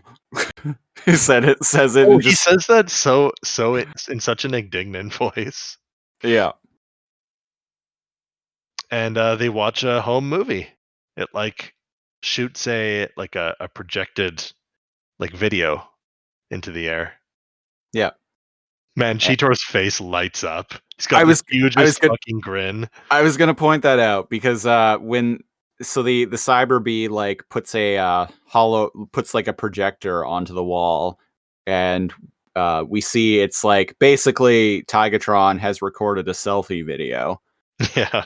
and when Cheetor sees this, he's all like, "Hey, it's Tigatron!" And his face, he gets this big like smile on his face, and like his eyes like flutter, and he just looks so happy. It's fucking adorable. It's good. But Cheetor's great. Yeah, that's like legit. That's like the cutest he's ever been in this entire show. Is like in that moment right there. He's one of the more like he has more wholesome camaraderie than anyone else. Totally, yeah. Yeah, he wants to be everyone's friend. He wants everyone to be okay. Wants to do right by everyone. Yeah. Mm-hmm. And the selfie video from Tigatron, I like how he's moving like the bee around, right? But like he's in his beast form. So I just imagine him like moving it around with tiger paw somehow. Go ahead. I like how the message begins with Tigatron being like, "Attention Maximals," and right after he says that, the music is like dun dun. Yeah, it like amps up crazy for some reason. I'm like, what is it? Dragons? He's like, "This is a Code 1 emergency message from Tigatron. Air Razor has been damaged." And I've never heard them use a Code 1 emergency before. No, I guess they that just haven't. means it's way more serious than a normal emergency. It's a Code 1 emergency. Not a Code 2 emergency. No, Code 2 emergencies are for bitches. And Optimus and Rat Trap look at each other all like gasp. And Tigatron's like, "Me and Air Razor are trapped on a mysterious flying island." And he like takes the bee and like points it at the obelisk, and he's like, "It is a self-contained ecosystem guarded by powerful weapons of alien design. Black Arachne and Scorponok have already managed to invade. If they gain control of the island and its weapons, the Predacons will be able to destroy the Maximal base and win the Beast Wars." Dun dun dun dun dun. Static. End of episode. Beast Wars! Last time on Beast Wars, shit happened. We begin the Trigger Part 2. Back up at the Great White Snowy North with the cloud of the floating island. It's kind of ominous that these episodes are called The Trigger. I'm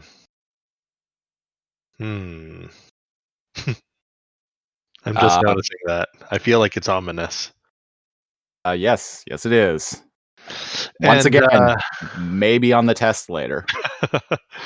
And Tigatron is sitting on some like PlayStation 1 era like texture packs. Yep. It's like really blurry, whereas he's actually much more high res. And he's actually floating like 3 inches off of the. I was just gonna point that out. As the camera is panning around, you can see he's straight up just floating. Yeah, he's like a few inches off, like the clipping issues because he's on a cliff that's kind of at an angle. And it's very obvious to the viewer. Again, probably not 10-year-old me, but no. And he says some existential shit, like yeah, he's all like, despite this island, despite all the weapons this place has, I finally feel myself at peace. Yeah. And he's Though saying my all heart is softly. though my heart is a maximal fluid pump, my soul is that of a tiger. And then he looks right at the camera and he's all like, "It must not fall into the hands of the Predacons." It's like, whoa there. From like Zen Yeah, he like zooms existentialism, in. he's all like, he goes from like 0 to crazy in like 0.1 second flat. Yeah, that's how you play a true neutral character in D&D. It's like, I believe in like peace and harmony and Zen, but I will fuck a bitch up. I gotta defend this island. I will fuck a bitch up if I have to defend my Zen. Right? Did you just step in my Zen garden?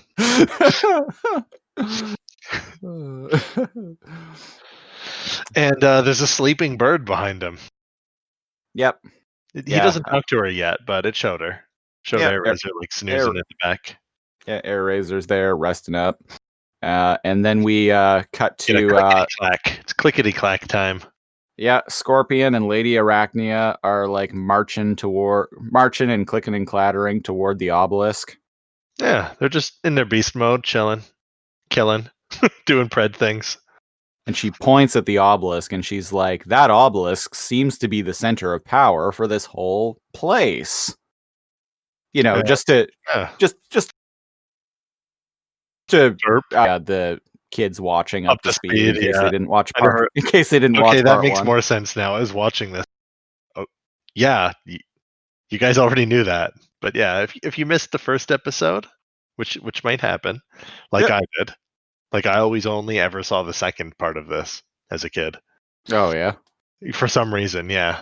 But yeah, Scorponok. Spoilers. Says, I think part 1 is better, but always have. And he says, "Oh well, then the obelisk's probably guarded." And she's like, "Figured that out all on your own, Mongo." I actually, to this day, like every now and then, like I'll say, "Figure that out all by yourself, did you?" Yeah. Sometimes to people, because I'm kind of a dick. It's a classic. But this is actually where I got it from originally when I was a kid. Oh, look at you. Yeah. I figured it out all by myself, didn't I? Did you figure that out all by yourself? No. No. Wars. Bitch. So we get an up close look because Black Arachnia like crawls over in her disgusting spider form up to one of those red markings, the trap markings, and it kind of looks like a bipedal dude holding a gigantic axe above his head. Not really, sort of. I'm trying to interpret it. It's cool looking. Okay. You know, see what I mean? It's kind of like a dude holding like an axe 3 times the size. Maybe. Maybe? Or, not really. I gotta look at it again. And it's like a red. It's not really a good way to describe it. There's like a crescent with a line. It kind of looks like an axe or like a hammer. Okay, yeah, I see what you mean, yeah. You see what I mean? Yeah. And this is interesting. As she's observing it, it triggers, and she falls down a hole, much like Triggers, you say? Dun dun dun dun dun dun dun dun. She Rawr, Beast Wars.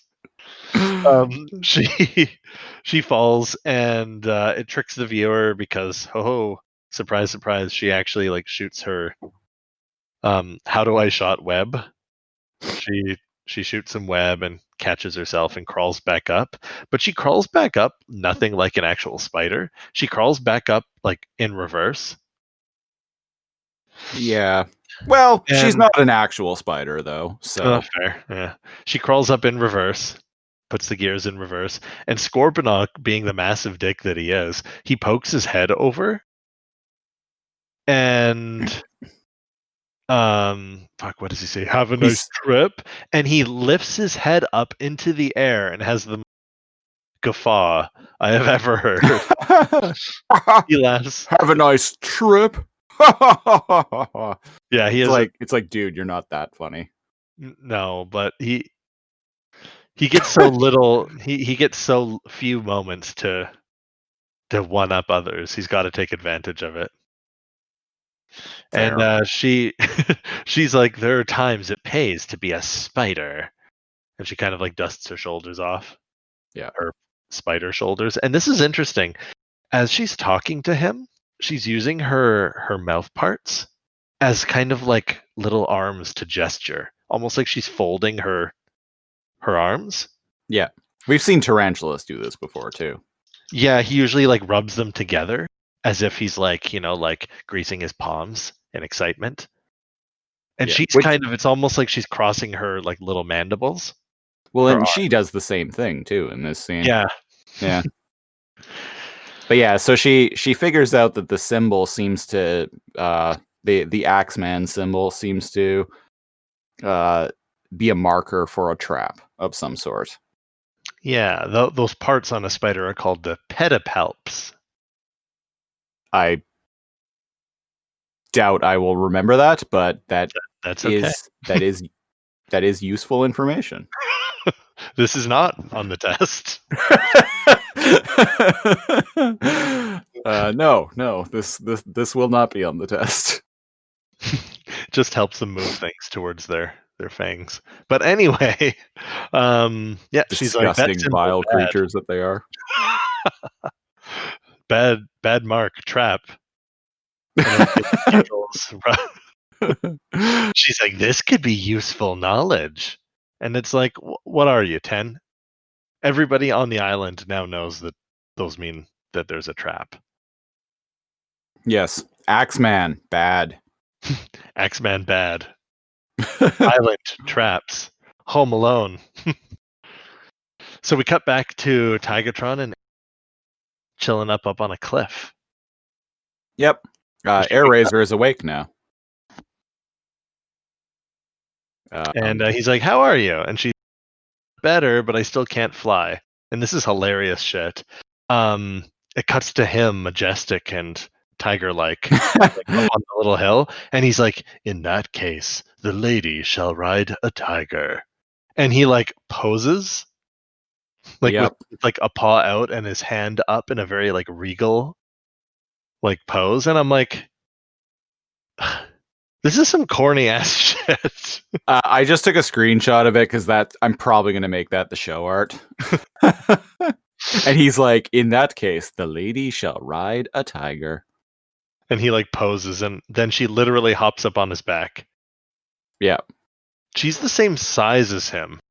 Like you said, she's a gigantic version of a hawk, at least like 10 times the size of a normal hawk. And she hops onto him side saddle. Yeah. Which, yeah, corny. It's also, I don't know. I also found it kind of sweet. Yeah, it's corny as fuck, but it's sweet. Yeah. So we're at Super Ape.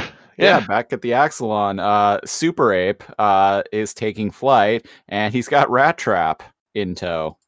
Rat Trap riding on his back. Riding on his back once more. Yep.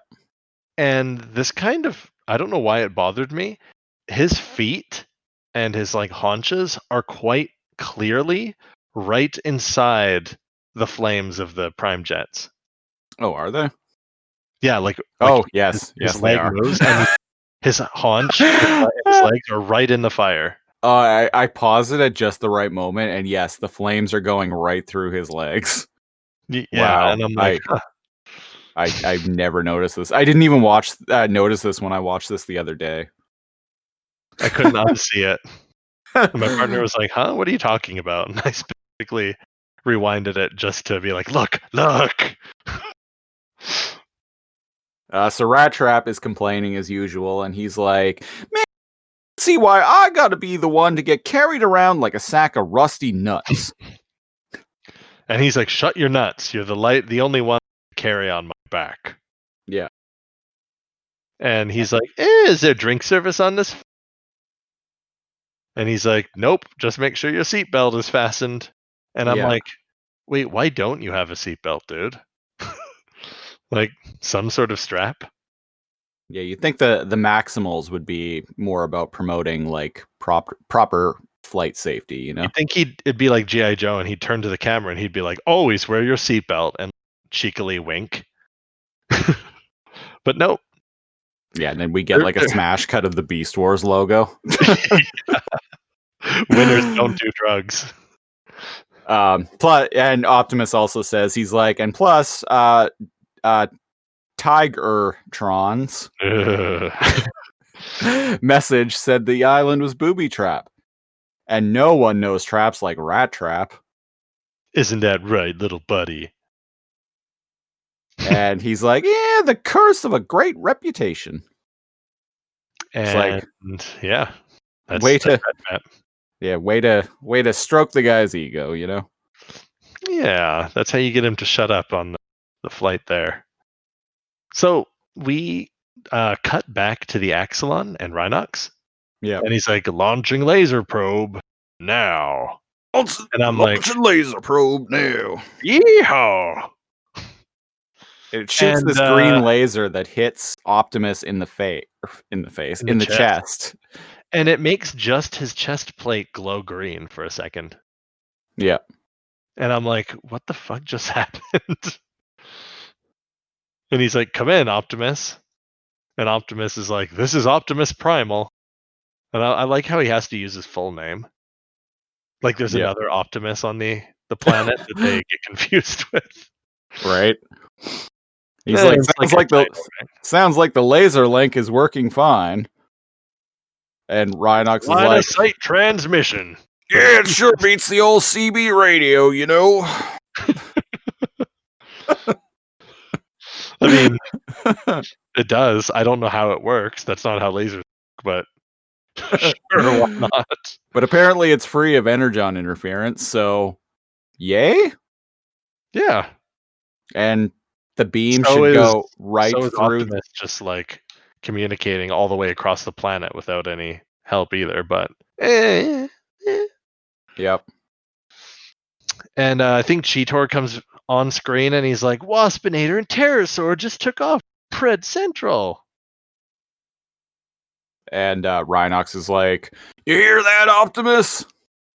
And Beavis and Butthead are on your 6. And Optimus is like, more than hear it, Rhinox. We're living it live. And Pterosaur squawks into frame and transforms, and rock music plays, and he starts shoulder cannoning. I'm wondering where his stupid like shark missile went. I think that was a one and done kind of deal. Yeah, that was like that was an experimental weapon, and the experiment failed. It certainly did. And so, Optimus is like, I can't maneuver with a passenger while I'm being shot at. And he like pushes Rat Trap off of him. No, he should have, but that's not what actually happens. And Rat Trap says, I do actually like, I kind of agree with Rat Trap's indignant attitude here. He's like, oh, well, excuse me. I'm the one hanging on by my little pink toes here. Yeah, I was like, well, what do you want from me? Yeah, it's like, what do you expect him to do?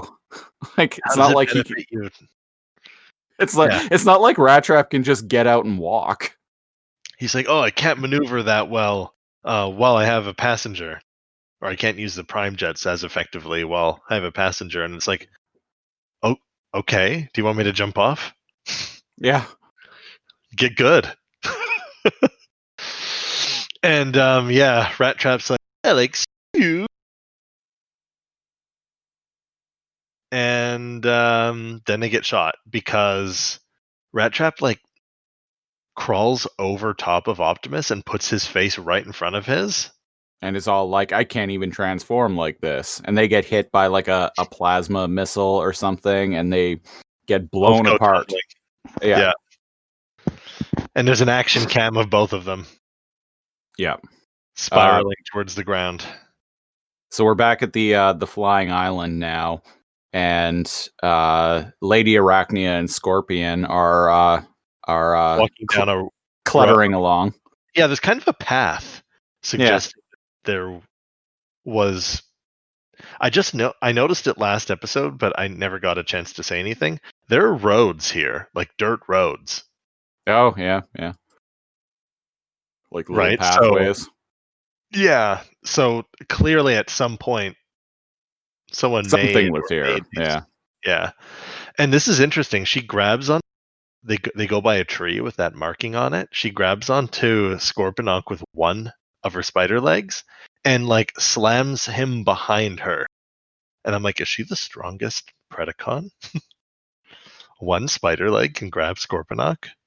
And he's like on his back, and I'm like, nice moves. Yeah, it's all that Dom strength she has. Yeah. And he's like, why you touch Scorponok bad? And he's like, call it lady's intuition. And then they crawl past the tree with the trap, but like they're only like 5-10 feet away. They're not even that far away from it. So like does your ass have to be like right up on these traps for them to activate? Perhaps. It seems so. I have no thoughts.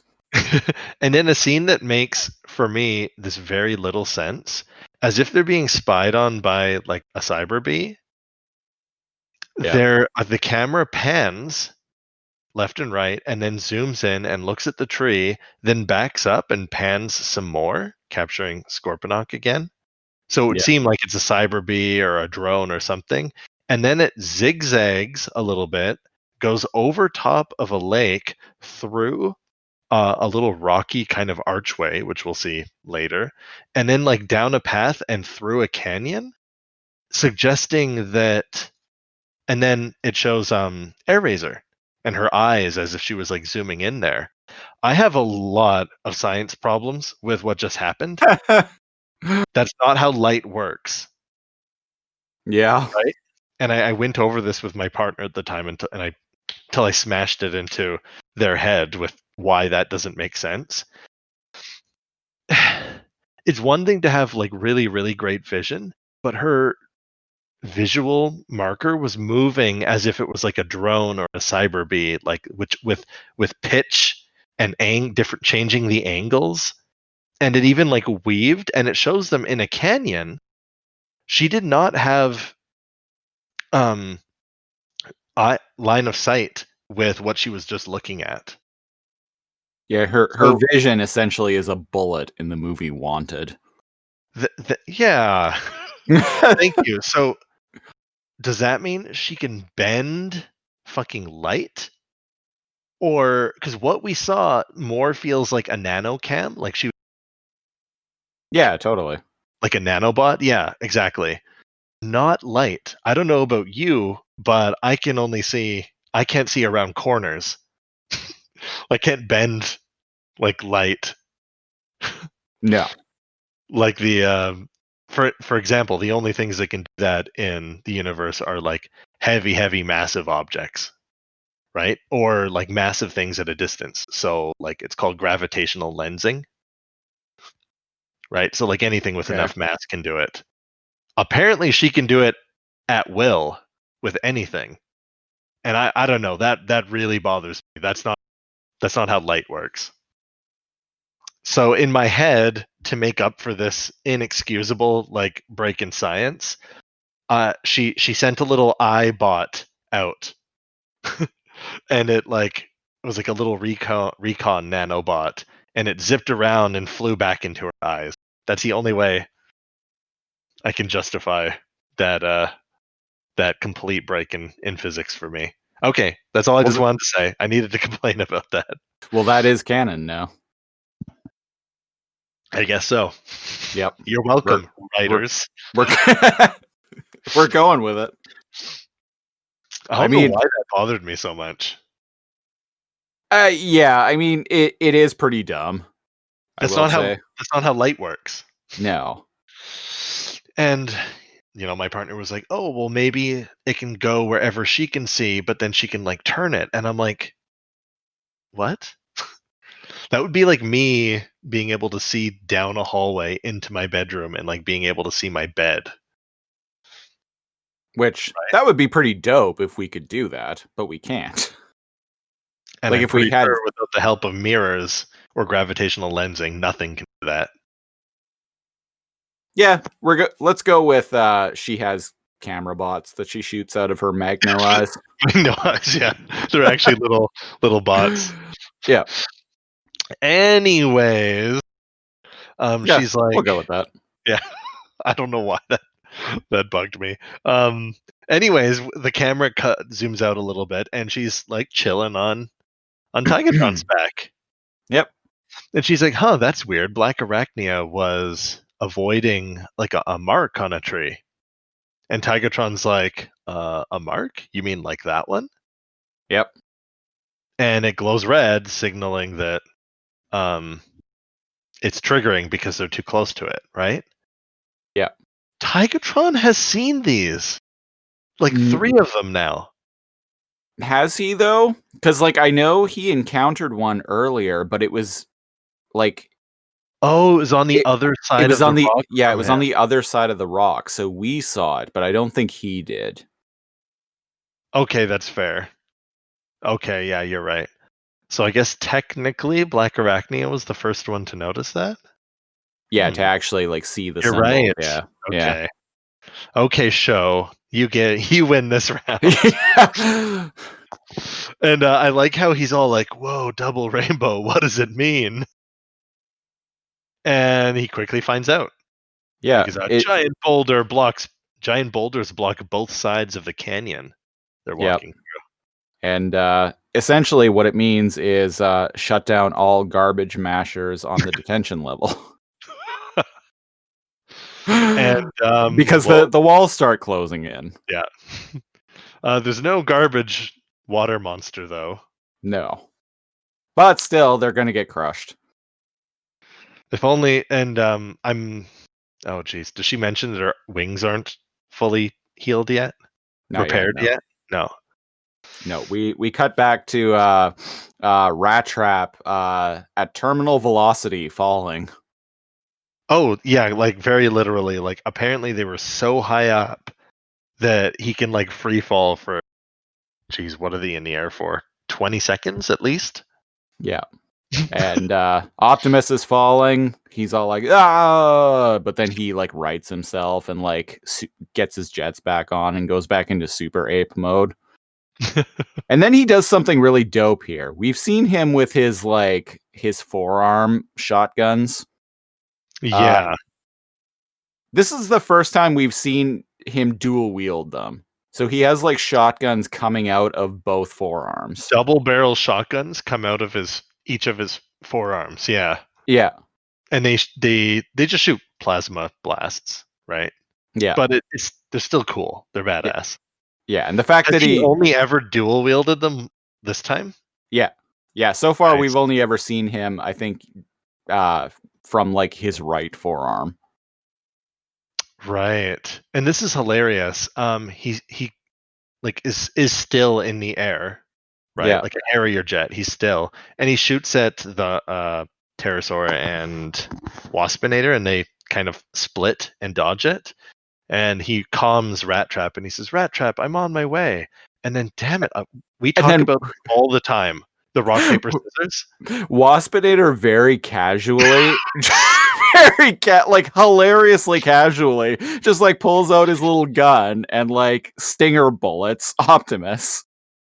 Yeah, his little one-shot like stinger launchers. Yeah, and like blows him out of the air. Shitty. Especially after that badass display by Optimus. Yeah. The camera just like the camera just cuts to Waspinator. Like you said, he's just so casual. He's just like in the air, and he just casually aims, takes his time, and just fires. And it's a direct hit, and it blows Optimus right out of the air. Dude. The rock paper scissors where like Waspinator always gets the drop on Optimus somehow. Or is it Waspinator and Pterosaur sometimes? It's both of them sometimes. I'm sure it's everyone. It's everyone. Yeah. So we cut back to Rat Trap, and Rat Trap is again like still in free fall, and he's like he's stabilized himself though, like a like he's skydiver. like he's like hang glide or like Skydiving. skydiving, yeah. Yeah. And he's like whimpering to himself, and he's like, "Oh, slag heap, I'm going to die. I am falling." Which I mean, who can blame him, really? Yeah, he's just talking to himself, saying his goodbyes, acting all Yeah. pathetic. And And then like a Looney Tune, his eyes shoot out of his head in surprise because Pterosaur shows up. Well, just before that, there is a brief like transition shot of Pterosaur like zipping by, like clearly like heading toward Waspinator. But it's a still shot where like Pterosaur just like flies like past the camera and is like I don't know, it just made me laugh. Pterosaur is just great. Oh yeah, I love him. Yeah, and so that now's the Looney Tunes bit. Yeah, his eyes like launch out of his head, and his mouth goes huge. Holy shit, that is horrifying. And it makes this like boom sound. Yeah, and in his robot form, it is Pterosaur like matching speed with him, like face to face, like here to taunt him. And man, he does a good job of taunting him. I know he like turns things around, but like holy shit, like this is how you taunt you before they die. He like flicks his fucking nose and like rubs his chin. He's like, "A scared little mousy. This must be my lucky day." And Rat Trap is like, you know what, Beakface?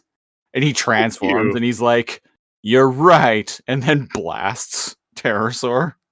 Yeah, in the air. Which I'm like, hell yeah, Rat Trap. Hell yeah. And then Pterosaur falls for a bit and goes back to beast mode. And then guess who lands on top of him? Rat Trap. That was really cool.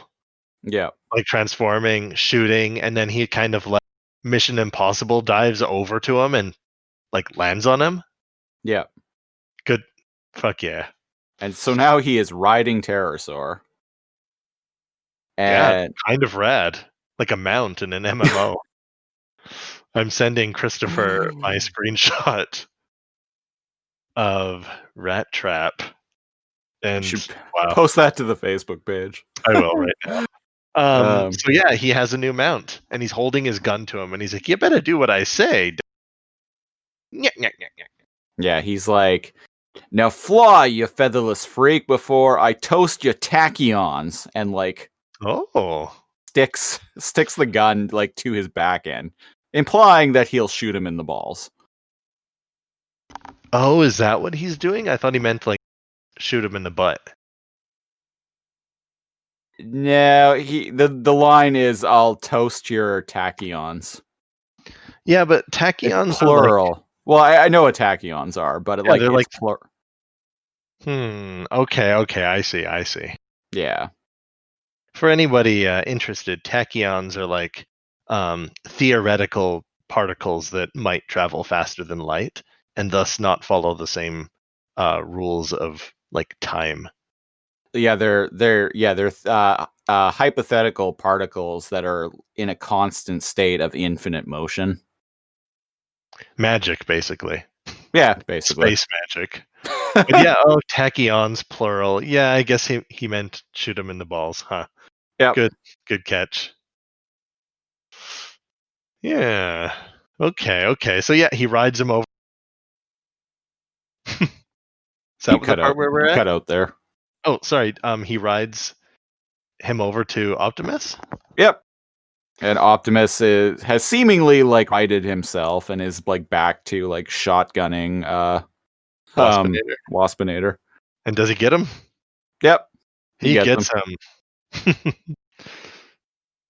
He gets Waspinator, and he's like, now time to save Rat Trap. And I'm like, dude, you've been in the air like 2 minutes. What do you mean now it's time to save Rat Trap? Yeah, motherfucker's dead by now. Realistically, yeah, he'd smash into a million pieces. But who flies in on Pterosaur? Swoops in. Yeah, swoops in. Yep. It's Rat Trap. Old Rat Trap with his new noble steed. Noble, Eh, momentarily useful. Yes. yes. Yes. Cheers. And they have a little back and forth. Yeah, Optimus laughs and is all like, "You're a real piece of work, you know that?" And Rat Kind of Trap's like, the truth. yeah, and he kind of like hits him on the shoulder. Yeah. Yeah, and off they go to explore the island, I guess. And Tigatron's like turns to I was gonna say Aerosaur. Aerosaur? What? Aerosol. Aerosol? Air razor can? A can of aerosol? He turns to Aerosol and he's like, can you fly yet? And she's like, you think I haven't been trying? And he's all like, then we have but one dangerous option. So he transforms and pulls out his tummy gun and blows one of the rocks away. Yeah. And just as the obelisk is about to super eye laser, He runs Tigatron, out. yeah, Tigatron grabs Air Razor and is like, "Now we must run," and bolts out of there, just At in a a nick of time. leisurely jog. Now, this is interesting. It seems like Tigatron has figured out that it shoots at where the energy was detected, not at where he's running. Because Yeah. he doesn't even action dive this time. Yeah. And the two arachnids, Scorponok and Black Arachnia, notice the giant laser shoot across the island. And Scorponok says, "Oh, that must be the Maximals." It fired at them. And then Black Arachnia is like, "Now, then we must hurry before it recharges." Which, this is new. Go on. We have been given no indication thus far in the past, like 30 minutes or so of between the two episodes, that the obelisk's super eye laser needs to recharge.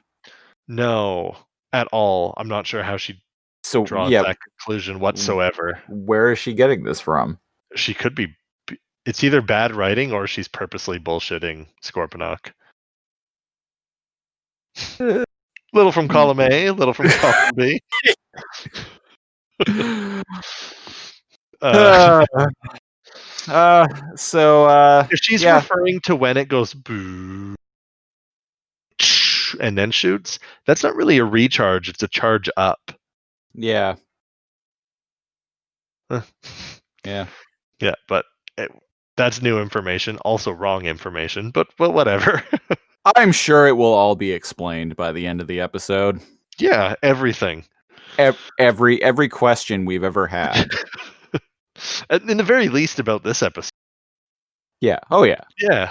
It has to, right? Yes. So the Maximals show up. Optimus. Yeah, they fly in. Optimus with his jets and Rat Trap on his loyal steed. But he is not so loyal. Yeah, I was about to say. He goes, heads up. Oh, by the way, the Maximals are shorting out, so they have to transform like very soon. Yeah. And he goes, hey, heads up. And Pterosaur goes, and flies Rat Trap into a tree branch to get him off of them. But I'm like, well, why didn't you just shoot him if you knew he was going to do that to you? Don't threaten people and not follow through. That's my best advice, ladies and gentlemen. You follow through on your goddamn threats. Yeah, toast a motherfucker's tachyons already. Right? And, but nope. He hilariously smashes into the branch. Pterosaur flies away and goes, and gets away. And we're Now is the reunion. Suddenly, all 4 Maximals are there. And Rat Trap's all like, man, you talk about your bumpy flights. Yeah. I mean, I'm like, that is some crazy Mission Impossible shit, the fact that he's even still alive. Yeah. Go Yeah. Rat Trap. Good for him. Did his own stunts, too. Next time, blow the guy's balls off. Yeah. In whichever direction, because tachyons can go forward and backward in time. Yep. Shoot him in the balls so hard that his ancestors feel it. Shoot him in the balls so hard. It's as though he never had balls to begin with. Cheers. Thus he won't miss them. Thus you rearrange the space-time continuum to the point where Pterosaur was never even on this planet. The ball bust continuum. The ball, yeah. In which case, he wouldn't have been able to shoot him in the balls. But if he was never able to shoot him in the balls in the first place, then okay. So let's get out of the time loop that we're stuck in. Yeah. So Rat Trap, Tigatron, Aerosol, and Pessimist Prime, Pessimist Lame, are all here. Yeah. And Tigatron goes up and like, I've never seen a tiger and a gorilla shake hands before, but I have to say, I'm pleased with it. I have to say, now I want to see it in real life. Right? Something tells me I never will. Unless you count humans as like an ape. I don't think I'll see it with a gorilla, but humans can tame tigers. And have. Yes.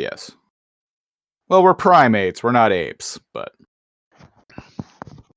We're Optimus Prime apes. Yep. Oh, We're optimal Optimuses.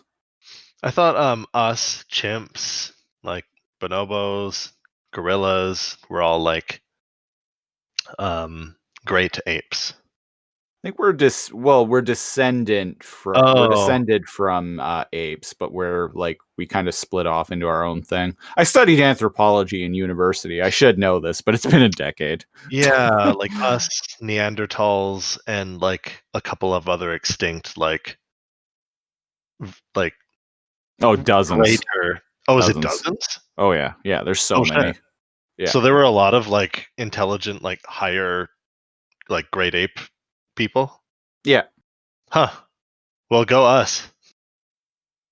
Apparently, Neanderthals interbred with us. Like they were close enough that like there's actually people with Neanderthal genes alive.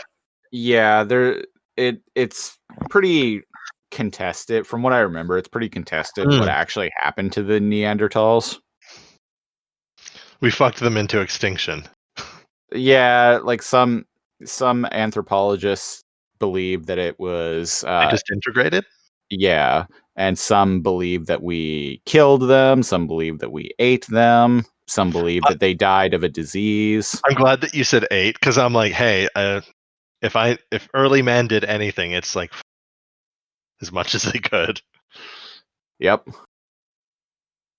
Well, you look at most other too. Oh yeah. Crazy. Well, go us. Yep. So, their only error in evolution. You cut out there. Oh, I said their only mistake through evolution is being more delicious than we are. Serves them right. And served us right, as it would be. Yeah, go us. See, if we were any less murderous, maybe we would be here. That's a depressing thought. So Tigatron's all like, it is good that you have come. The Predacons have almost reached the obelisk. We must stop them. It's like... He's very straightforward. Yep.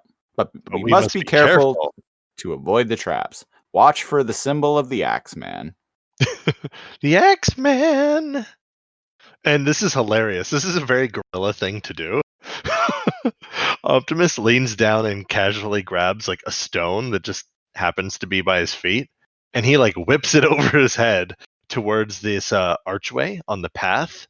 Yeah. And very like the shittiest trap on the whole island, I must say. It's such an obvious trap. It's such an obvious trap. Who the fuck There would are walk loose through rocks, that? right? I wouldn't even walk through it without a marking on it. There's loose rocks, like barely holding themselves together in kind of like an arch pattern over the path. Like Yeah. one gust, like strong, like gust, could send those things falling. But him throwing the rock triggers it, and he turns to Tigatron and he's like, "So I see." And But then I'm like, did you see those rocks? They've been buried by rocks bigger than that and have been fine. I feel like yeah. that would have been a minor inconvenience at most. Yeah. Yeah, and Aerosol squawks up and she goes, "This place gets ticked if don't use energy weapons either. This place gets ticked if you do. Bomb." I think that's what she says. Let me have That's a listen. The fuck what does it she say? says. What does she say here? I need to turn off the closed captions because I don't trust them. I don't think she says bomb. What does she say? I Oh, don't she know. says, "Gets ticked if you do." Boom. Like she's making like the sound of an explosion. Oh yeah. Yeah, that's it. All right, we cracked the code here. Yeah. We did it, ladies and gentlemen. Yeah.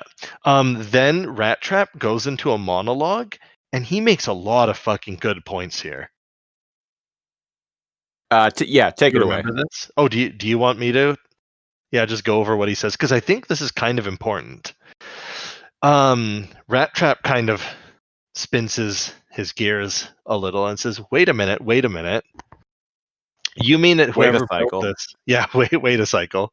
Whoever built this place went to the trouble of making all these traps and then marked them, but it won't let you use energy weapons. And Optimus kind of like taps his chin and he's like, what are you getting at? And he's like, I'm saying this ain't no paradise. It's a puzzle. This whole place is designed to attract intelligent species and then test them. And Aerosol's like, test them for what? And Tigatron kind of like sits down and listens. And he's like, I don't know, Bird Lady, but I'll tell you this much. What does he say? Generally speaking, being a guinea pig ain't exactly a long-term career gig. Know what I'm saying? Part of me is like, From the wait, rat. yeah, what does he mean by that? Like, when he says that, like, was he tested on, or is it because he's a demolitions expert? Like, what is he implying when he said that? I think what he's saying is like Oh, being yeah, being a go ahead. guinea pig in this kind of situation is you're probably going to end up dead. Oh, he's not And talking not about himself. Yeah, sorry, I yeah got it. Yeah, yeah being a guinea pig on the island in this situation ain't exactly a long career gig. Know what I'm saying? There we yeah go. I didn't know what he was saying, but now now I do. So he's saying like, why mess around with like traps and like this weird Home Alone scenario made by this obviously intelligent species when it's like meant to test them or make them fall for traps or something. yeah. And he's like, I say we get off this flying sod bomb. And Tigatron, being completely contrarian, like I'm usually vibing pretty good with Tigatron, and I don't vibe with Rat Trap. He makes some very good logical deductions, right? Like if they actually wanted to trick and trap people, why would they make such a huge visual marker for the traps? Mm, He's got like a very good point. He wants the markers to be seen. yeah, to as it I guess as a means of like testing the whoever the intelligent species that might land here. Yeah.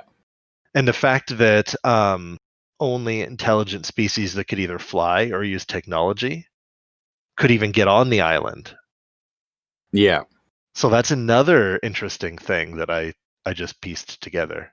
And then Tigatron, because apparently he doesn't like facts and logic, says, "No, this is a land of peace. I will protect it."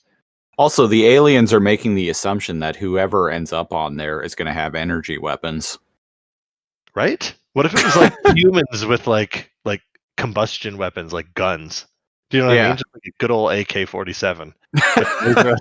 Is that not advanced enough to shoot the laser at? They just end up taking over the obelisk Well, and ruling the island. humans humans would either blow it up or take it over in no time. Yeah. Tigatron's like, no, this is a land of peace. I will protect it. And he lifts his paw up, and a yellow and blue butterfly lands on his paw. And Optimus is like, it won't be a land of peace much longer. Look!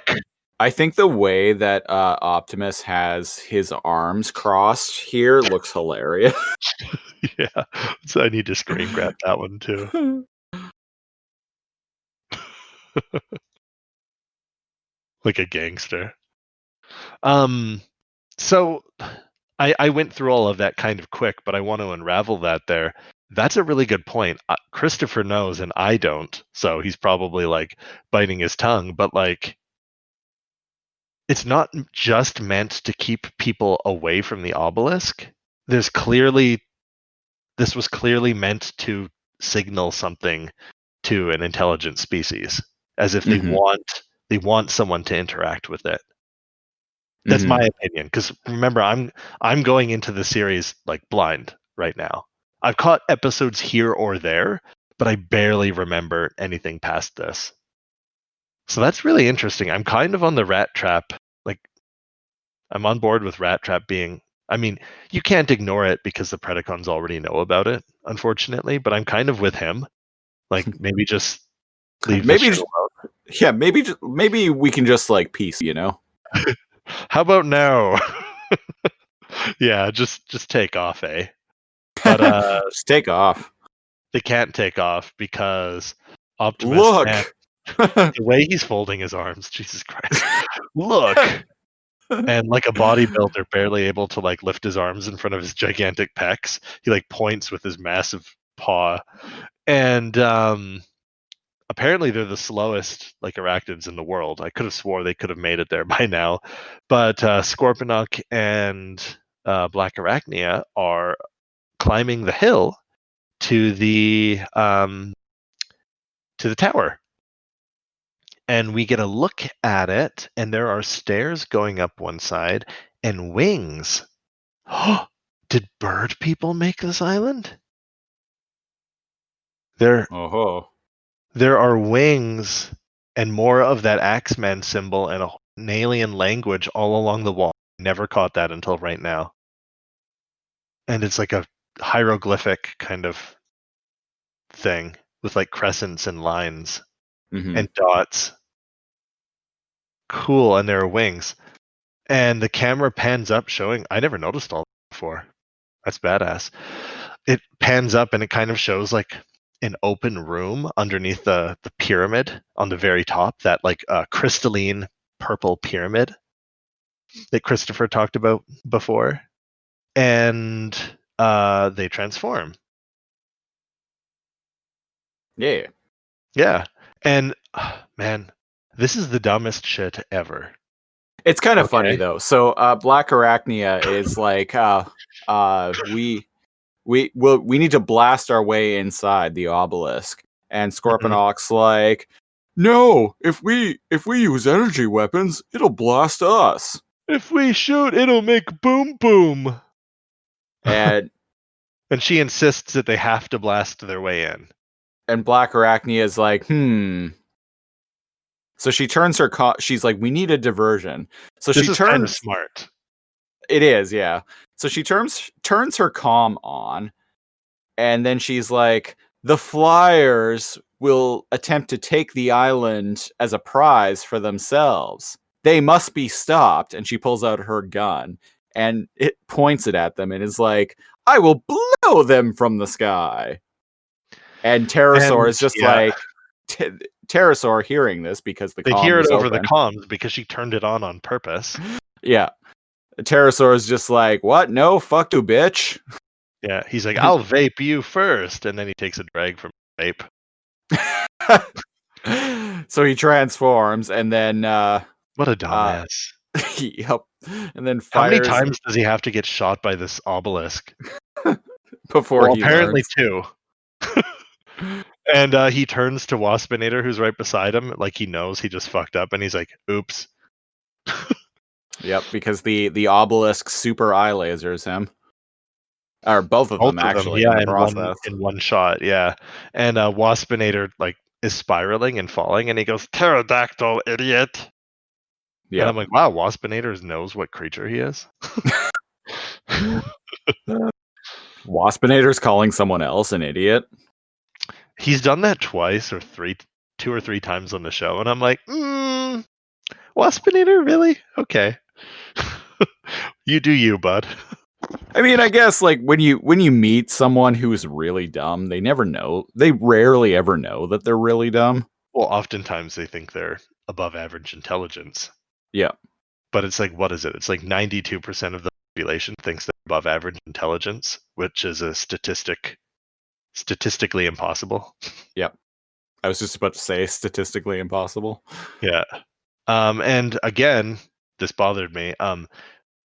She says now before it recharges, because apparently it needs to recharge. She shoots her little grappling hook gun thingy in explode mode, and like a weird pixelated like Minecraft, like there's just a hole blown in the wall, but it's like very blocky. And there's no texture there. It's just black. You They don't just see colored anything it through black. it. It's pretty bad. What's to the left of her, Christopher? This is what I said was dumb. Not the other thing. The other thing's clever. I like that. It's deceptive. It gets more Predacons out of her way, given her what her goals are. There are stairs going into the obelisk to her left. Oh, I did not even notice that. Yes, there are. Going right into the obelisk. Just stairs. Yeah. Well, So either that's an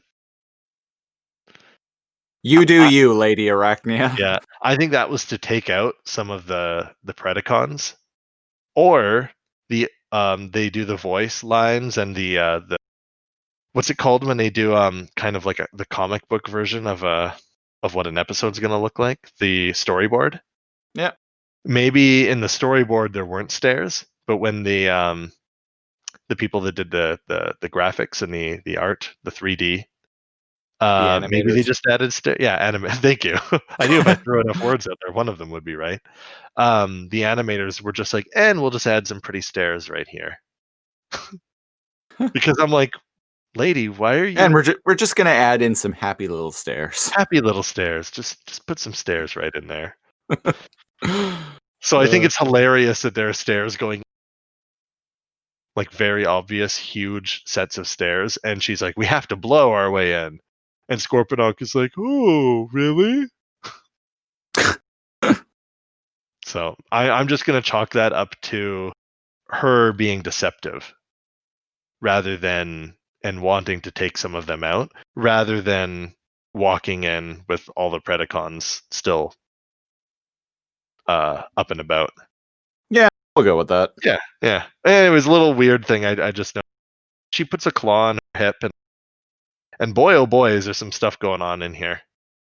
Yeah, she walks into the hole that she has just blown into the obelisk, and it seems she blew her way into some kind of engine room because there is some like weird, like bizarro kind of warp drive-ish looking thing. So it's clearly what powers the super eye laser. The animators had fun drawing whatever drawing, like making whatever the heck this is. Like there's a robbing part, like it's pulsating purple. There are all these like hoses and pumps coming out of the ground, going towards this giant glowing green, like you said, much like a warp drive. There's often like a core, Yeah. and it's very like ancient and mysterious. They're like saucers dangling from the ceiling with like fire on them to light the room up. And like a Disney villain, she starts talking to herself as if she's already, and she says, Black Arachnia says, this flying island and all, and she like leans her head back and laughs, and I know it's a matter of like stretching the, when she leans her head back to laugh here, like her like breasts inflate and point upward. Yep. Did you noticed it too? Okay. Oh, I noticed. I'm like, oh geez, now they're bigger than her head, and they're pointing straight up. Yep. There wasn't enough to offer in this episode. Oh, there's hieroglyphics behind her. I couldn't notice with the giant golden spider boobs in the. Yeah, I'm not gonna lie, I was a little distracted. And yeah, she's cackling, being, oh, there's 2 green orbs, one stacked on the other. Weird. What a cool looking like energy, like engine room. But it cuts to the Maximals, and they're all sprinting. Yep.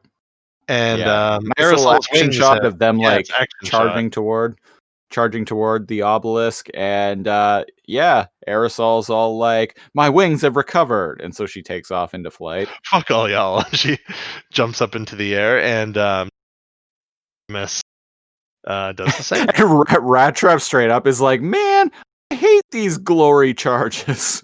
Oh, that because they've done enough of them. That's kind of self-referenced show. Oh yeah, totally. Yeah, and so, he turns to Optimus and he's like, any chance of a negotiated settlement? And I'm guessing he's asking for a ride? What does he mean by that? Do you know? Maybe I think he just means like any chance like we can talk our way out of this. Oh, okay. Yeah, fair. And so Optimus is like, no, battle ready, maximize. And then he super apes into the air. Yep. With Aerosaur, Air Razor, damn it, following. And they're still a ways away from the obelisk. And we cut back to Lady Arachnia doing some more monologue. And she's like, yes, it's mine. And she's like caressing her chest. And she's like, it will give twirling me the power. Her nipples. Whoa, hey, whoa. This is a children's show. I mean, it's close to it. And she's like, I'll destroy the Maximals. And rule the Predacons. And overpower, Megatron and rule the Predacons. Ha ha ha ha ha ha. Again, when she leans back like that, it warps the model and her like breasts expand. I don't know why. I can't unsee it. I didn't notice the first time watching it, and now I definitely do. Huh. Oh, weird. I notice every time. Oh, I do. And of course, Scorponok is like at the entrance where the hole was blasted, listening to her the entire time. Of course. And he pulls a missile on her. This must be why Megatron sent him there. Duh. But the funny thing is, that whole whispering to him, Scorponok would have done this regardless. Yeah. Right? Yeah. Totally. Like, it's not like he would have been like, can I help you with that, mistress? He would have done the same thing, so I think that was to hype up to the audience that Black Arachnia isn't trustworthy. Yeah. I guess. Which we already knew. I mean, like, Tarantulas would have done the exact same thing. Yeah. Right? I mean, I guess, like, imagine all if, of like... them except Scorponok. Yeah, Wasp imagine and if Agent you're, Venom. you're a kid in 1996 watching the show for the first time, and that was the episode that you watched. Fair enough. You need to Yeah. be, yeah, because when it's episodic like that, like a kid might catch any random episode of it. Mhm. So reestablishing the character, their caricatures of the characters, I guess is important. Mhm. Spider bad, Scorpion loyal, Cat fast, Gorilla Fly. Gorilla fly, Rat trap, Dino bot. Rye Knox? And a Rhinox. And a Rhino smart. Yeah, So, yeah, so Scorponok's all like, Scorponok acts like hot shit, and he's like, Megatron anticipated, treacherous bitch. That's why I'm here, to scrap you. And she's like, fool, if you fire at me at this range, explosion will destroy us both. Then he's like, no problem. I'll just step back and get a little distance here. And I'm like, for fuck's sake, this is so corny. but Like she would ever let him do that. right behind him, there is an Axeman symbol. X-Men! And it triggers. Yeah, the floor caves in, and he goes falling, but he uses one of his pinchers to grab on, try and hold on for dear life. And Lady Arachnia walks up and is all like, "Make that Kiss a my lot of, feet. yeah, make that a lot of distance, chitlin cheeks." Oh, chitin cheeks.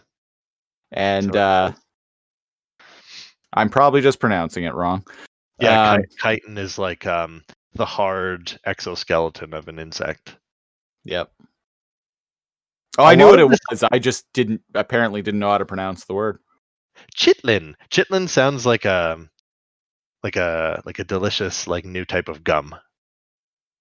Oh, chitlin, or a type of spice. Make sure you add chitlin spice to it. But yeah, this show's about learning things too. Yep. And yeah, she kicks his his claw ass off. down. Yeah, and he goes falling. Falls into the fog, the cloud, the dark cloud that surrounds the island. Presumably all the way down to the real surface of the planet. Yeah. Which, I mean, if that kind of fall was going to kill Rat Trap, what's it going to do to Scorponok? I'm sure we'll never see him again. Oh, I'm sure. My partner had this running gag as we were watching these two episodes. Whenever somebody would appear to be in a position where they were going to die, she would be like, and then we never saw them again. Which happens to like 4 characters in these 2 episodes. Like Scorponok, why would we ever find the pieces to his body? Because remember, the island's moving around. Yep. Well, maybe they could track him. Oh, maybe they've got black boxes. Yeah, well, and they have unique energy signatures. I believe that's been established. You're right. Yeah, you're right. So that's possible, and they can detect each other. Remember when Rhinox got the Predacon energy detected? Yeah, incoming Predacon. Yeah, fair enough. They could probably walk around with a metal detector. Now, where is that Scorponok leg? Presumably, as long as you find the torso where the spark is, you can rejuvenate them. They put him back together just enough, so he has to go and find the rest of his parts.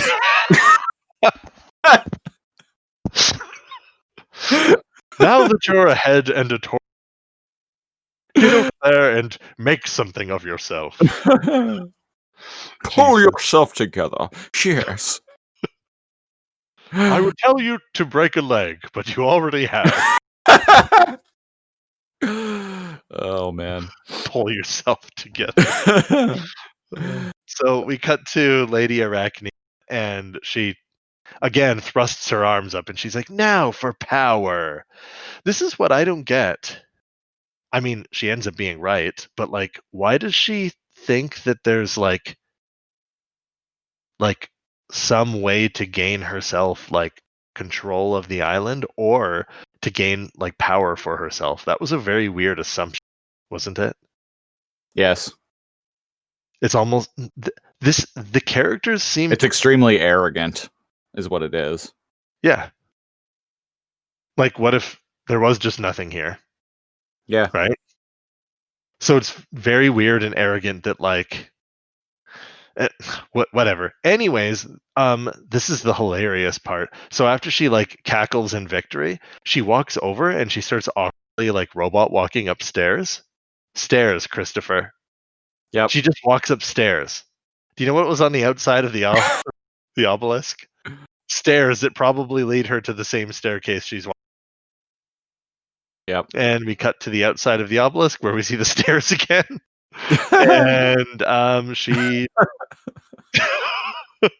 she power walks up these stairs. And It kills me that they're just stairs they could have took. She power walks up these stairs and shoots the door to the throne room, control room, operating room, smoking den, dance room. dance room, discotheque. And she's kind of like Tech noir. tech noir. That's my favorite 80s club. And she's kind of like leaning, like has a sexy pose as she's like leaning on one leg, jutting out her like hip. And I'm like, you go, girl, get that ultimate power. And this room is so weird. I really like its design. Like, me walking into this room, you know what I wouldn't think? Hey, I should walk in on this like weird like witchcraft looking Illuminati bullshit in the center of the room. And that's why I wouldn't gain ultimate power. Yeah, I think there's which is what happens to Black Arachnia. This is such a cool throne room. We don't really have time to get into all the details of it, but basically there's some arcane like six pointed star in the center of the room, a lot of like oil lanterns lit, a really creepy cool looking like Illuminati emblazoned like throne. And yeah, It looks like something out of like one of the old Alone in the Dark games. that is extremely that's pretty accurate actually. Some occult bullshit is going on. Yeah, like, and when I say like the old ones, I mean like Alone in the Dark, like 1 to 3. Those were weird games. They were. And she walks alone in the dark to the center of the room and steps on the Illuminati symbol. And it glows, and there's one on the ceiling too, and they both connect and make a pillar of light. And she screams, and she glows, and lightning surrounds her, and she turns black and silver. I really dig her color scheme here. It's pretty cool. It's more fitting with her. And her voice, her eyes start her glowing voice. red, and her voice gets like deeper and more menacing. And then she starts cool. like swaying her hips around and like feeling herself Caressing up. herself. Not even joking. Listeners, not even joking. Like, actually, Yeah. this is what she does. If you're just if you're doubting us, like always talking about her acting like sexy, go to 15 minutes and on episode 17 and watch her like rub her claws over herself as she like pose and juts out her hips. And for a second there, I thought her chest got bigger with this transformation too, but no, it was just while she was leaning back. And she hip sways, walks over and sits in the throne, which actually spins like a computer chair, like a desk office chair. And she crosses her legs, digs her like claws in, and sparks the armrests. And she points out one of the windows because she's now presumably underneath the that kind of crystalline like pyramid that shoots the lasers, and she Yeah. says, "Let there be light." And some weird shit happens. It's as if she's controlling it like instinctually or telepathically or something like Oh, that. totally. Yeah, that's that whole like light bath that she got, that light shower that she just got like a moment ago when she stepped onto She like synchronized with the tower. yeah. Yeah. It's like given her the ability to Control it. control it telepathically. Yeah.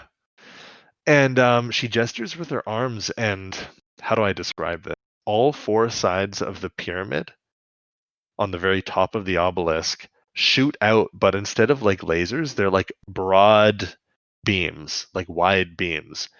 And it encompasses the entirety of the atmosphere around the sky. Because remember, there's a cloud completely enveloping the island.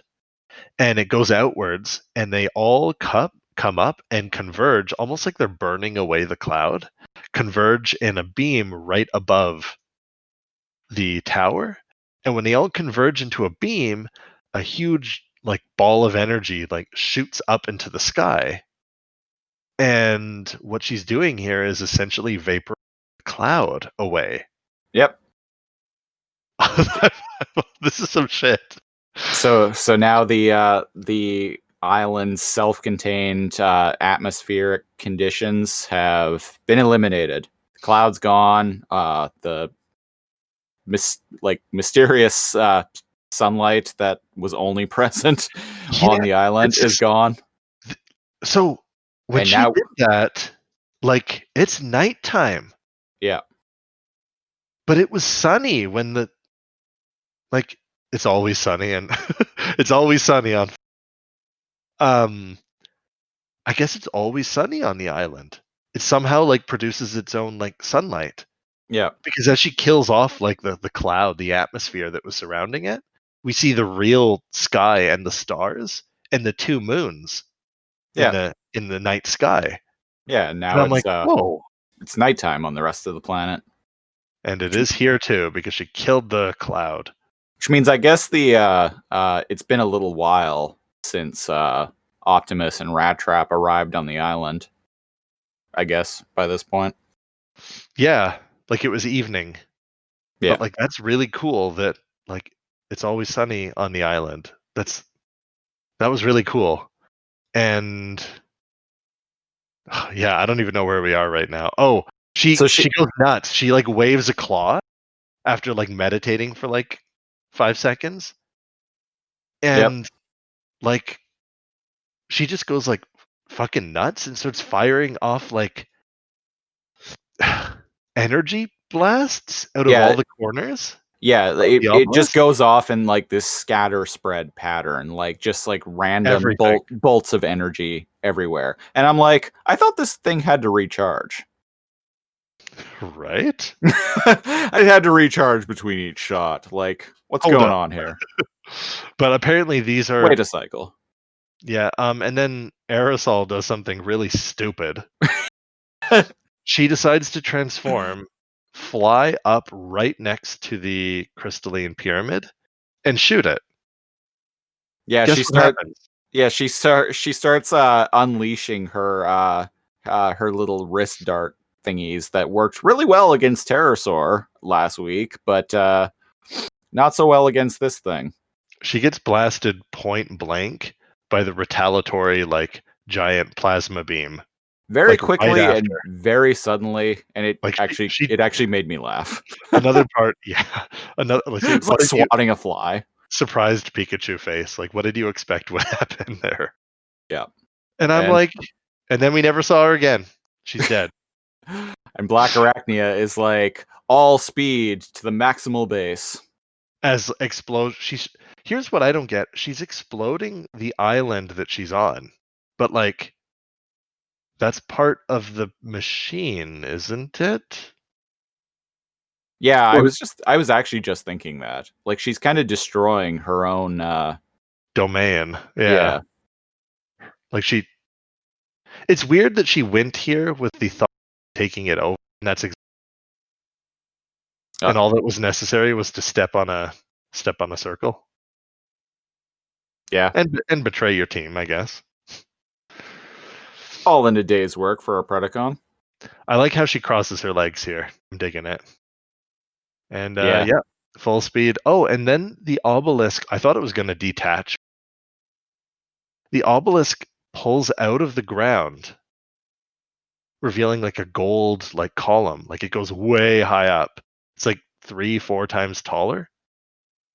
And we are met with a shot where we're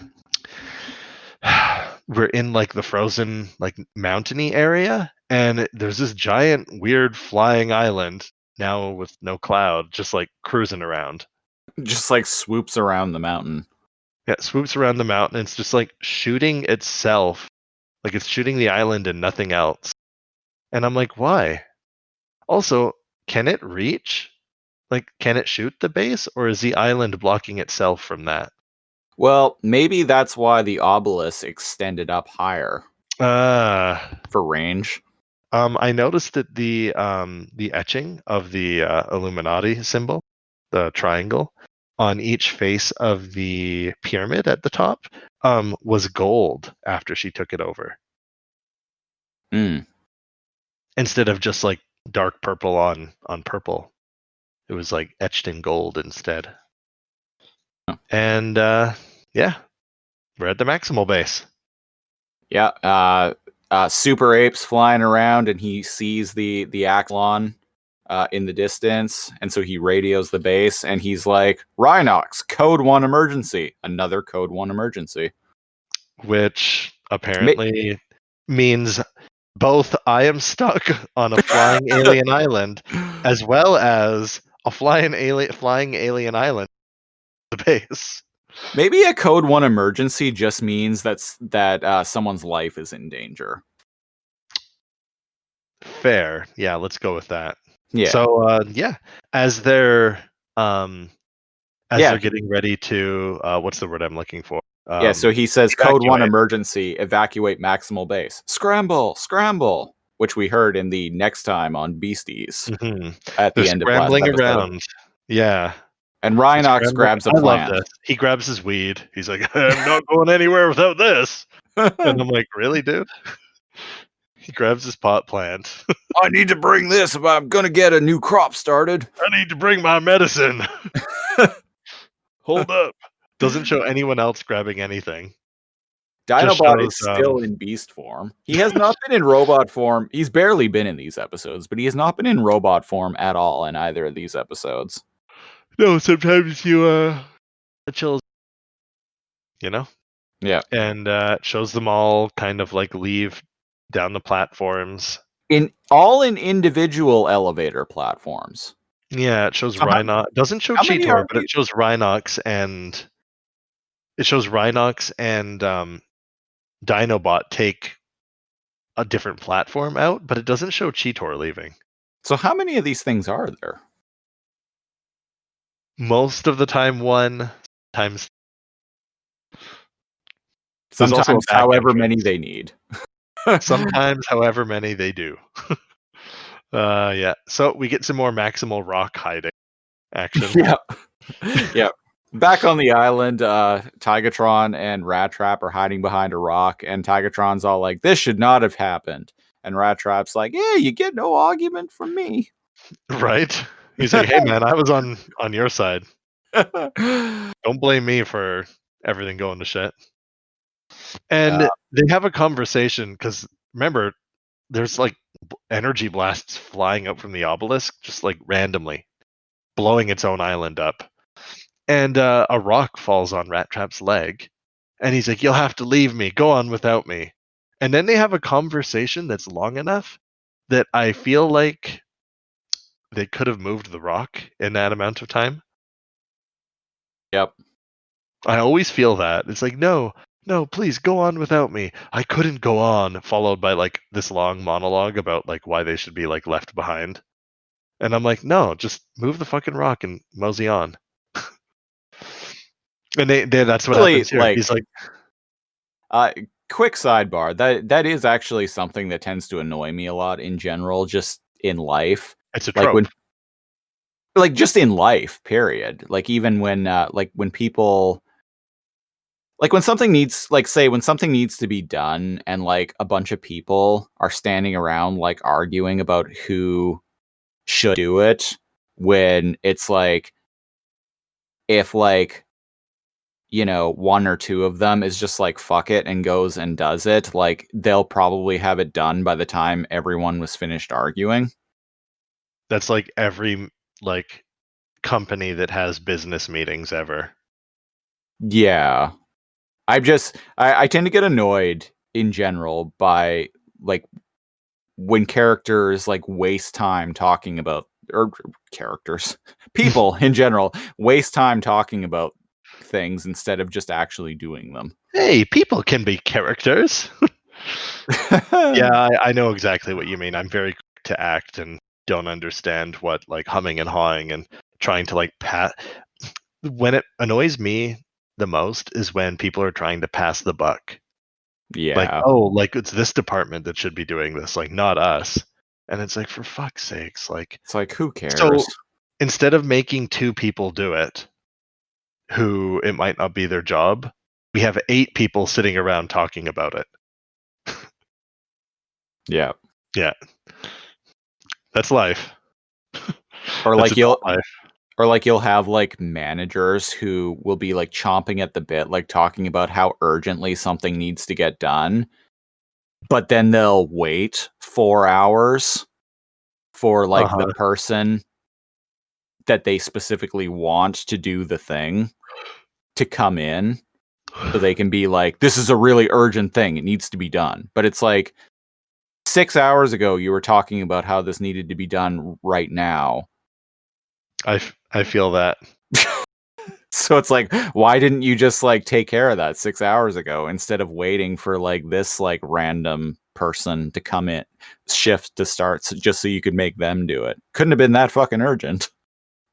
I feel that like straight into my core. uh Yeah, my anyway. favorite is like, oh well, we needed to wait for blah blah blah to do this, and I'm like, you waited literally like 7 hours for me to start because you guys were too like lazy to figure it out on your own. Oh, okay, I'll do it. And then I like pop up a window and do it in like 30 seconds, and I'm like, there you go. That's why they pay me a whole dollar per hour more than you. uh So that you have added responsibility that's worth much more than that, but heaven forbid they pay you better. Anyways, now I'm just complaining about work. Yeah, that's a deep rabbit hole that we could both go down, but it's getting too late to do that. So, Yes. um, Yeah.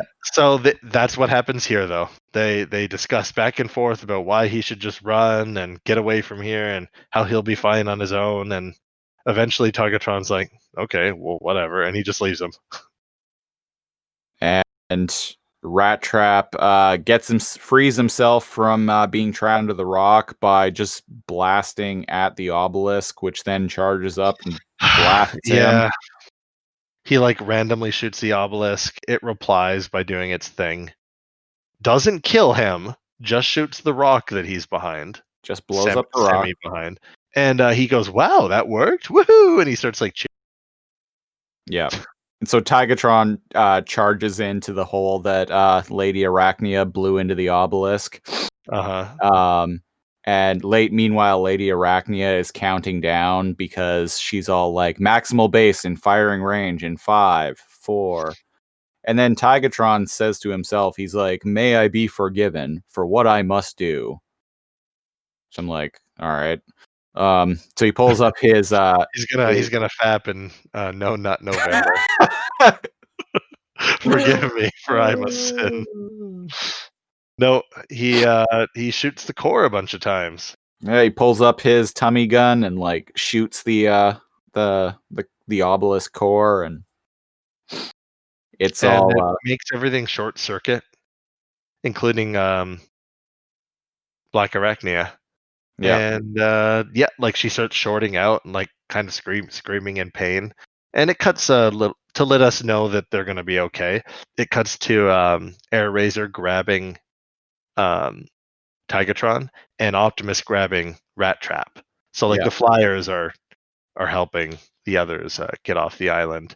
And this is kind of really cool. This is really, really cool. The island, which is gigantic, by the way, like many, many, many times the size of the Axelon, Yeah. it's like losing control, like of its like hovering capabilities, and it's like smashing into the rocks and stuff. And if it wasn't for like one of those like rocky pillars smashing in, like blocking, it would have like kind of nicked the ship a little bit. Yeah. And it just kind of just passes over it, smashes it, grinds up, and then it kind of like falls over a cliff I didn't know was there. Yeah. And you get a sense of the scope of how big this is as it comes over and it falls towards the camera. Good job, whoever like directed this part. That's really scary, especially because the camera like zooms to Black Arachnia like screaming, and she's not silver and black anymore. She's gold and black. Yeah. She's screaming inside of like the control room, Yeah. and The you're on a island. desert. Yeah, the island hits the ground and like slowly starts like busting apart, and then It lands on its right side up, yeah, but but like eventually when it chunks of it are spins, like oh blowing yeah, away, and it's like spinning around, and then they're in a eventually, desert apparently. eventually There's a it's desert back there. eventually it stops, and the obelisk topples over, and then the top of the obelisk changes color to blue, Yeah, this is very some shit, deep man. blue, and it shoots a laser on into the sky onto another obelisk that is located on the moon, presumably the moon that Rhinox speculates is hollow. Hmm. So Uh, this blue laser, like it's like a dark blue, shoots an presumably identical obelisk on this moon, hitting it in its like Illuminati pyramid. yeah. And then the one on the moon, then charges up and blasts another beam through a transwarp portal in Yeah, space. it just randomly fires off into space, and there's like a portal that like opens up and then closes. Also, that moon looks a lot different than the other moon. That moon looks very metallic, I must say. Hmm. Hmm. But whoa, that's some shit. Yep. Like, what the fuck just happened? Well, and indeed, Rhinox is like, "Whoa, what do you suppose that beam was all about?" He's literally like, whoa, which is funny because I said whoa 2 seconds before he did watching this. And Rhinox, I know it's just the lighting, but his eyes kind of look red as if he just like lit up. And he's like, whoa, what do you suppose that beam was all about? And Cheetor's like, "Some kind of signal?" And Tigatron's like, "It was a message. All we had to do was learn to live there in peace. And we couldn't even do that. And shit went sideways. And fuck all of you. Fuck everything. Paradise is gone. Thanks a lot, assholes." And Yeah, why is he blaming the Maximals? we see a like butterfly that's like all scorched land on the ground and then die, and it's actually kind of sad. Yeah, presumably one of the butterflies from the The island, yeah, yeah. island. Yeah, and I understand his like outrage there, but I mean, the Maximals had nothing to do with it, buddy. He's all like, Yeah. "Oh, we ruined a paradise," and it's like, well, no, you stopped an evil chick from like destroying us. They ruined the paradise, man. I'm sure Optimus and Air Razor would have been fine being like, "Oh, well, this is a cool island. Why don't you stay and protect it?" Yeah, I think Tigatron was just like talking more about them, like In general, the Transformers in general. yeah, yeah. Um, And Those Preds. Optimus is like, maybe someday we'll learn. And Rat Trap's just like, yeah, well, my pragmatism in this, deeply philosophical moment.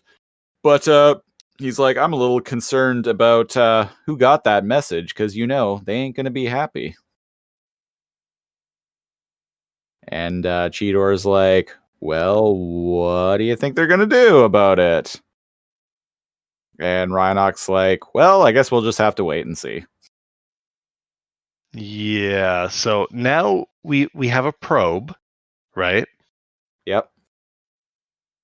The probe came, abducted Optimus, scanned him a bit, and then kind of just like zipped off into the sky. And now Yep. we have this. So either it's either two different like intelligent species, or more realistically, there's one. Mm-hmm. And it has it scanned them once. It scanned Optimus. It's like, huh. And I don't know what that message would entail other than, hey, these guys are dangerous and warlike. Yeah. I can only speculate because, like I said, I haven't finished the series, but like it's probably not good. It's probably not like, hey, they're cool dudes. Why don't you come back home? Come on over, have a beer. Try the plants I've been growing.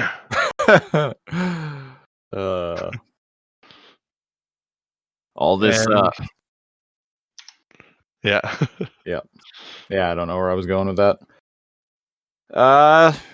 Yeah, so that has been The Trigger, part 1 and 2. Cal, final thoughts? I feel like there's some bad shit coming. Yeah. This introduces so much to the show. I remember watching this when I was a kid, back when it was originally airing, and I was so caught up in the mystery of who these aliens were who were leaving all of this weird shit on the planet. Yeah. Yeah, I was right into it. I was like, oh, who are the aliens? Who are the aliens? I'm pretty into it. I need to know. And we will find out eventually. I like it. I think this is incredibly deep and complex and cool and fantastical for a kid's cartoon.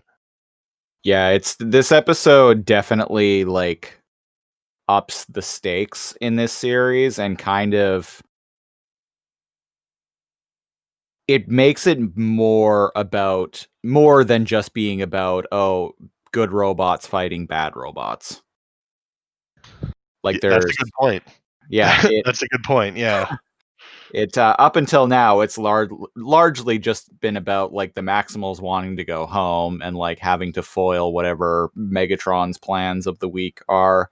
But this actually introduces, and it was definitely set up early on in the show, but it really hasn't. They haven't really touched upon it since the third episode. But this really sets up a more grand issue at play in the overall story. Yes. Something bigger than them. Yeah. Which is hard to kind of do because they're spacefaring transforming robots. So the fact that there's things they don't understand about the universe is interesting. Mm-hmm. I'm excited to see what happens. Yeah, like I said, these were some of my favorite episodes when I was a kid. Still really like them. Some big ass plot holes aside. Yeah. But what you gonna do? What you gonna do, indeed. We will be back next week with the 18th episode in production order, Dark Voyage, which was the 20th episode in U.S. broadcast order.